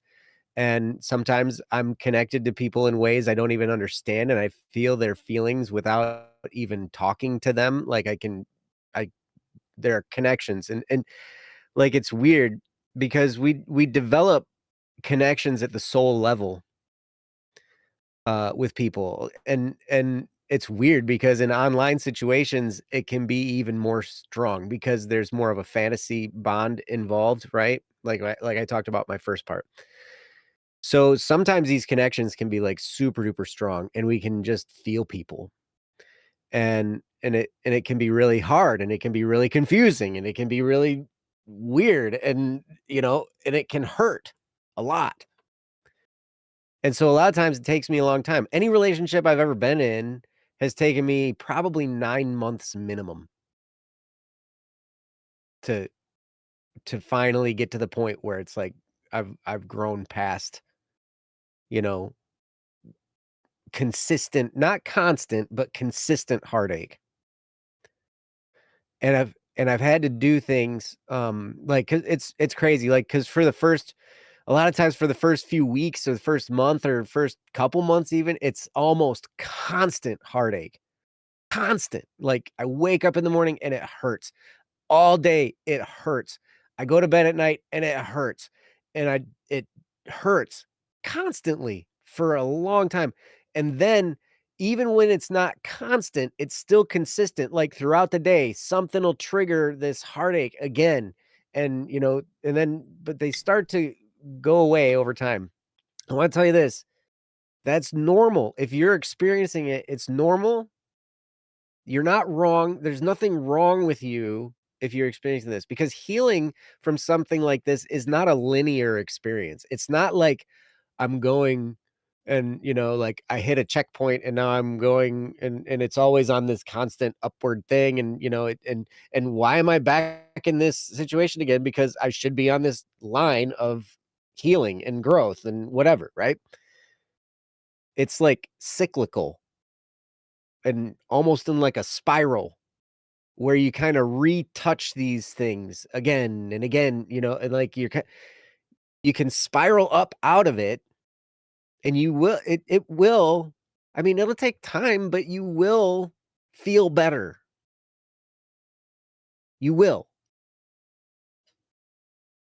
But you probably go through times, and I just want you to know that when you're feeling that heartache again and you're tired of it because it's been happening for so long and it keeps coming back and you don't know what's going on and why am I not over this by now? Because healing from something like this is not a linear process. It's a spiral, it's a cycle, it's like that. And um oh wow. Hey Jeff, how's it going? Hey, nice to see you, Adam. Um yeah. Um, okay. Jeff says from age 5 to 29, there were 41 who I really liked and thought were the right one, but none wanted a relationship. Had maybe 4 dates, some for 2, 3, 4 years before relationships ended. That's why crushes. Then met unexpected person online 26 years ago, had daily conversations for 18 months, got engaged, and now married 23 and a half years. Right on. See, that's, these things can happen, right? We never know You never know. Some people when like somebody's first just gonna try, pop into your and life. then sometimes it's the 25th try, Mhm. and Yep. everybody's experience is different. And here's the thing. I just wanna say to everybody who's in a relationship, if you're giving this person advice or somebody like this advice, it's really easy for somebody who's in a relationship to just say, "Oh, you'll find somebody else," because you're in it. You're Hmm. in with somebody else, right? And so, like, it's easy for you to say that, so shut up. Okay? Hope I didn't come That it's across that way. almost it's almost insulting, right? And I'm not saying this to you, Jeff. Jeff, I'm not saying this to you. I'm making an example. But and I appreciate you sharing your experience, Jeff, because it shows that what it shows is that you never know what's around the next corner, right? But healing from something like this is um wait, what? In my experience, even if you don't want to get married, you'll get married. Cute. I didn't want to get married and I got married and then it turned out I shouldn't have gotten married and then like but see there anyway, the healing process is cyclical and Okay. anonymous. i- In this situation that you're in right now, this could be the most important, most powerful time of growth that you've ever had in your life and maybe ever will have in your life. When, it's crazy. And this comes from a lot of what Carl Jung taught too. And when, especially if you're an empath, when you love someone who doesn't love you back or somebody who you can't be with, when you love someone who you can't be with and you go through that experience, it can force you into what's called the individuation process, where it's like now you're reconnecting with your shadow, you're reconnecting with these things. If you can take the right perspective and say, look, I loved this person, but it wasn't them that I actually loved. It was the parts of me that I had buried that I fell in love with. And when you can learn to kind of turn this compassion, this love that you've held for this other person and turn it to yourself and learn to love yourself and learn to love all the aspects of yourself instead of seeking outwardly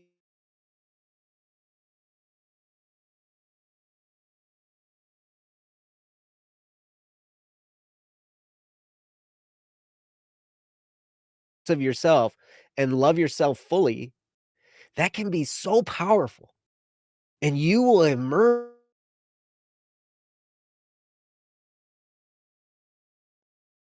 from that person. I can't even describe to you how that feeling can, once you start to like inch up that a little bit and you start to realize these things and you start to truly love yourself and you start to accept these things that were before unacceptable, the feeling of security, the feeling of wholeness, the feeling of just, you know what? I'm here in this world. I don't know why, because I can totally relate to everything you said in your topic, especially the ones about just living itself hurts. I went through a deep existential crisis. Ryan was watching the whole time. That's right. Was. Ryan watched me go through this whole, and it was beyond just an existential crisis. It Yeah. was like an entire crisis of existence itself. And like I was mad at God for creating anything at all. And I would fight with him and I would yell at him in prayer. And I would like my prayers would be like, God, and I'd swear at him. Wow. Yeah. And I'd be like, what the, you know, you watched and listened. Yeah, Twashu, you saw you saw a lot of this too. Like it's crazy. And it still goes on. Like it's still, I'm not out of the woods all the way, right? This is still happening, right? But I'm growing as a process. And like still, I just started learning all this shadow work like this past year. And you know, so it's all these things that I'm starting to learn and figure out. And it's like you can find yourself in a whole different place if you treat this experience correctly. And you can learn to reclaim your energy, the energy you've been giving to this person, you can take it back, refocus it on yourself. You can build yourself into what the God being there like, "What did I do?" God understands. Like, you made all of this. All of this exists because of you. Why did you do that? Yeah. Why did you do that? Like, seriously, that was what I was. And I'd go to confession, and I actually had priests look at me funny. Like, priests that you think they've heard it all in the confessional, right? Yeah. Like I yelled at God. Go I'm on. angry at God for creating everything and anything at all. And why did he create anything at all? Because now we all gotta exist in this horrible situation, right? But that's born out of a situation of being in deep, deep, deep pain, right? And it's like a friend of mine who then became a counselor. He was talking to me and he was like, "Yeah, well," because I was talking to him like right at the beginning, right before I was getting divorced. I was telling him about the situation, and he's like, "Well, yeah, you need therapy." And I'm like, "Okay, do you have a recommendation?" And he was like, "Yeah." And he sent me to, you know, this place to help me get some counseling and some therapy. And he said something really important. He said, "Because when you go break your arm, you can't think about anything else except that your arm's broken because the pain is so intense that that's all you can think about." It's there in front of your face.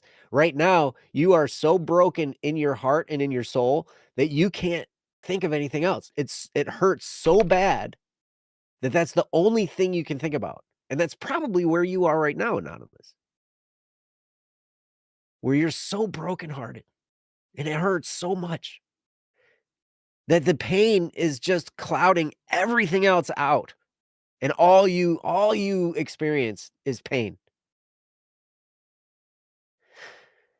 But I'm telling you, when you break like this, the rebuilding process can be slow and it can be somewhat difficult.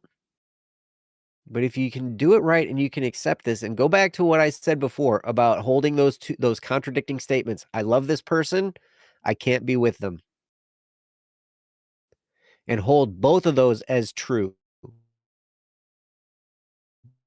You didn't screw up, just like Ryan says. It's not your fault. It's not her fault. Sometimes it's just the way things work out. And it's painful. But if you can hold those two truths and let it wash over you, and then start to reclaim your energy from that other person, start to dismantle the fantasy bond, start to understand, yes, you loved them, but you loved an idea of what life could be like with them. You don't know what life was going to actually be like with them. So there's a fantasy bond.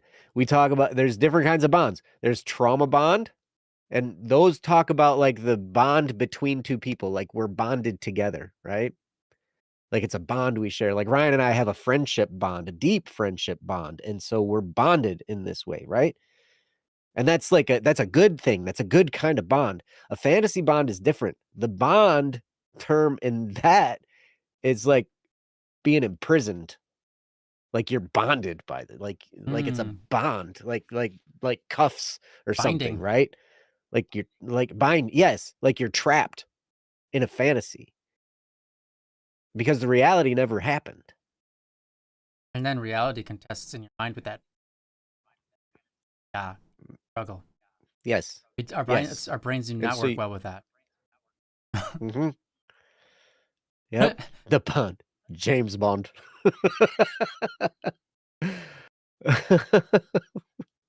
Except for Maru's.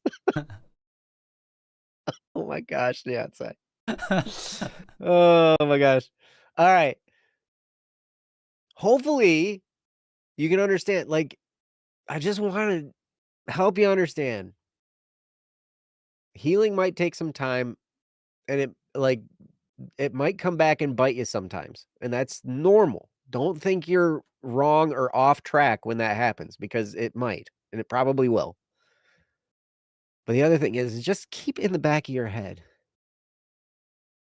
Yes, this hurts. Yes, this is painful, but man, surviving this could be the most fruitful period of growth that I've ever experienced in my life.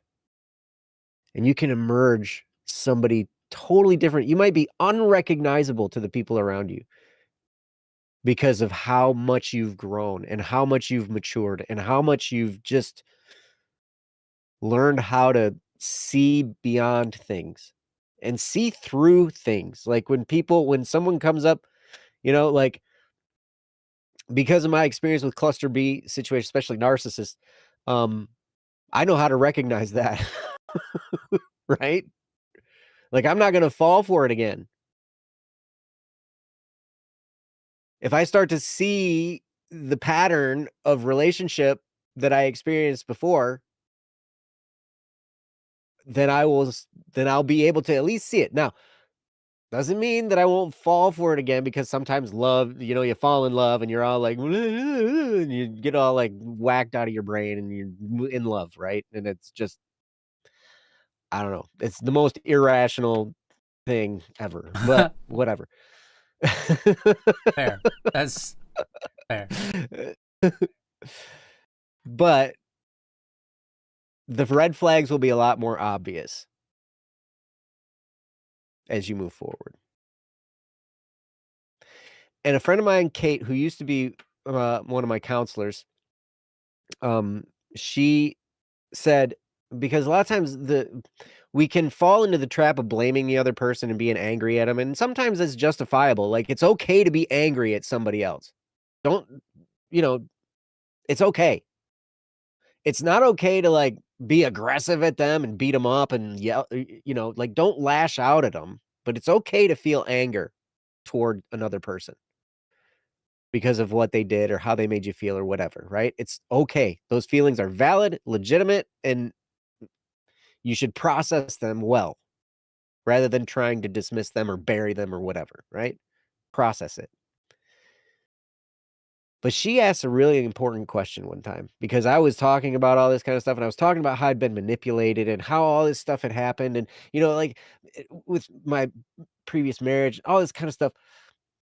Um, she's like, "Okay, rather than asking, why did this happen? Like, why did this person do this to me?" And trying to get to the bottom of their mental and emotional problems and whatever like that. She said, "Ask yourself instead, why did I allow this to happen to me? Why did I allow this in my life? What about me was I craving so much that I allowed this kind of treatment?" And that's a really important question because that got me to face a whole bunch of old wounds that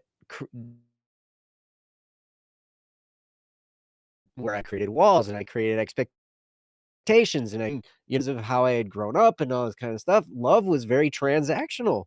Love was something that you got in response to doing the right things. And if you didn't do the right things, love was withheld. That's how I grew up, and that's how my marriage went, and that's how I was trained to believe that that's what love is. And I had to undo that. I had to refigure that. That's not easy, but it's powerful. What you're going through is not easy, but it's powerful, and it can transform you into something so much greater than you can imagine. And I hope you'll find that path. And feel free, as always with any of you guys in your topics, feel free to reach out to us on Discord. I'm Joe the Pleb on Discord. I think that's my name. Yeah, Joe Yes. the Pleb, all one word, all lowercase. Hit me up on Discord. I'd be happy to talk to you about it. I've got more to say. I've got a lot more that I've learned. I've been through a lot of this fire. And it's not me trying to brag. That's me offering, look, if I can help in any kind of way, if I can offer understanding because I understand that pain, and if I can offer any ways that can help you cope, I would be happy to do that. Man, I would love nothing more than to be able to take the experience that I had that was so painful and so heart-wrenching and be able to use it for something good to help another person through something similar. Man, I would love nothing better than to do that. So feel free at any time. But anyway, that's what I got. Sorry, I talked longer than I Oh, expected. that's great. I mean, no, this is a really good topic, and we hope that we've covered it well. We hope, obviously, there's always more to be said. I think one last thing I want to say is, and Joe was kind of pointing at this too, um, you don't have to make the other person in order to win. The other person doesn't have to Right. be wrong, and you don't have to be wrong. No one has to be wrong here, and there doesn't have to be an enemy for you to win. You get to decide whether you win or But you not. also don't have to be their friend. Yeah, and you don't have to be their friend. Yeah, that's right. I'm just trying to say, like, And maybe you shouldn't. you don't have to go into a blame route to win this, because a lot of times that's a distraction. So if you're blaming yourself, that probably not actually getting you better. And I think you know that. It doesn't make it like saying it out loud to yourself and recognizing like playing the blame game and blaming something on myself isn't going to actually change reality. It's not going to actually move me beyond this point. It's going to kind of get me stuck in it. So if you can say that to yourself, at least you've said it and you know that it's true. And as you go through this long process, potentially long process of recovery, when you do that spiral, every time you hit that nook of like self-blame and stuff, you'll at least remember, hey, I said it didn't matter.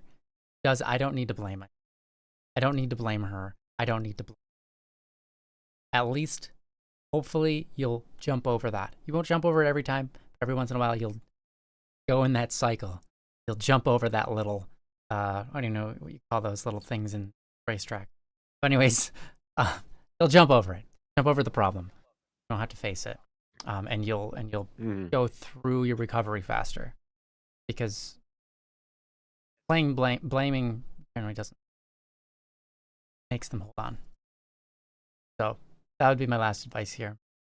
And you're absolutely, what you feel is justified. What you're feeling right now is absolutely justified. Love is that valuable for you to feel. Your experiences were painful. Absolutely were painful. So it's just not a place that we want you to be forever, very long, forever, at like any time at all. Now, with that said, I also want to say this. If you find yourself and you catch yourself blaming yourself or them and you find yourself angry about it, okay. It's okay.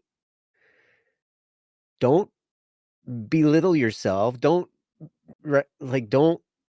degrade yourself because you screwed up or whatever, because we're telling you not to blame whatever, right? Sure. Yeah. Take absolutely. that anger and process it.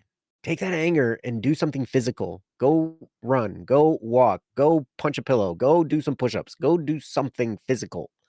Because that's what anger prepares you for. Prepares you for action. So take some kind of action. And in a good way. That yes, in a productive way. Yeah. Right? That either strengthens you, takes care of some stuff that you got to get done, whatever.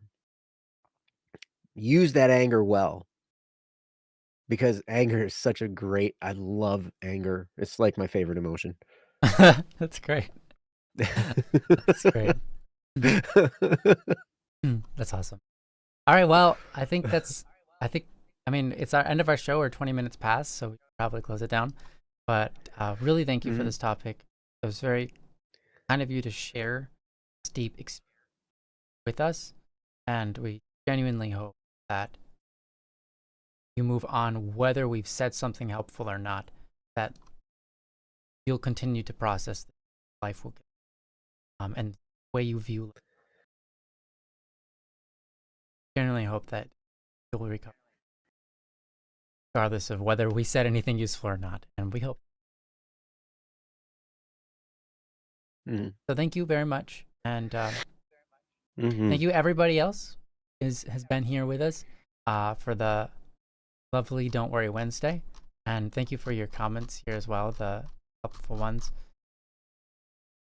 Aiden, for experiencing issues, traumas. It's been great. It's been great to have you guys and be here. We wish you an amazing rest of your life, and also hope to see you again next Wednesday. Be doing gymnastics. No, that's not true. We'll be doing Don't Worry Wednesday. That's what we'll be doing. And we're doing gymnastics. Yeah. Your pull-up bars and things. Ready? Yeah. Gymnastics with a capital NAST. NAST. You got your nasty. NAST. Gymnasties. Nasty with an I. Gymnasties. Wow. Gymnasties. That sounds like what you wear. You get your gymnasties on? Yes. Dude, go do some laundry. Your gymnasties are nasties. Yeah, that's right. Like, what's in your oh, you got your gymnasties in your gym bag, man. That's nasty. Yeah, this stank. I remember being in high school. I didn't do gym, but every once in a while, people's gym bags, they'd be walking around with them. And we're like, that is gym nasty. That's gymnasty right there. Yeah. Wow. True. Probably figured this word out. Nailed it.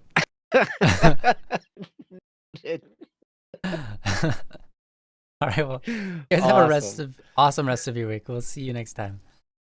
Bye bye. We love you. Love you guys. You're silly. Thank you.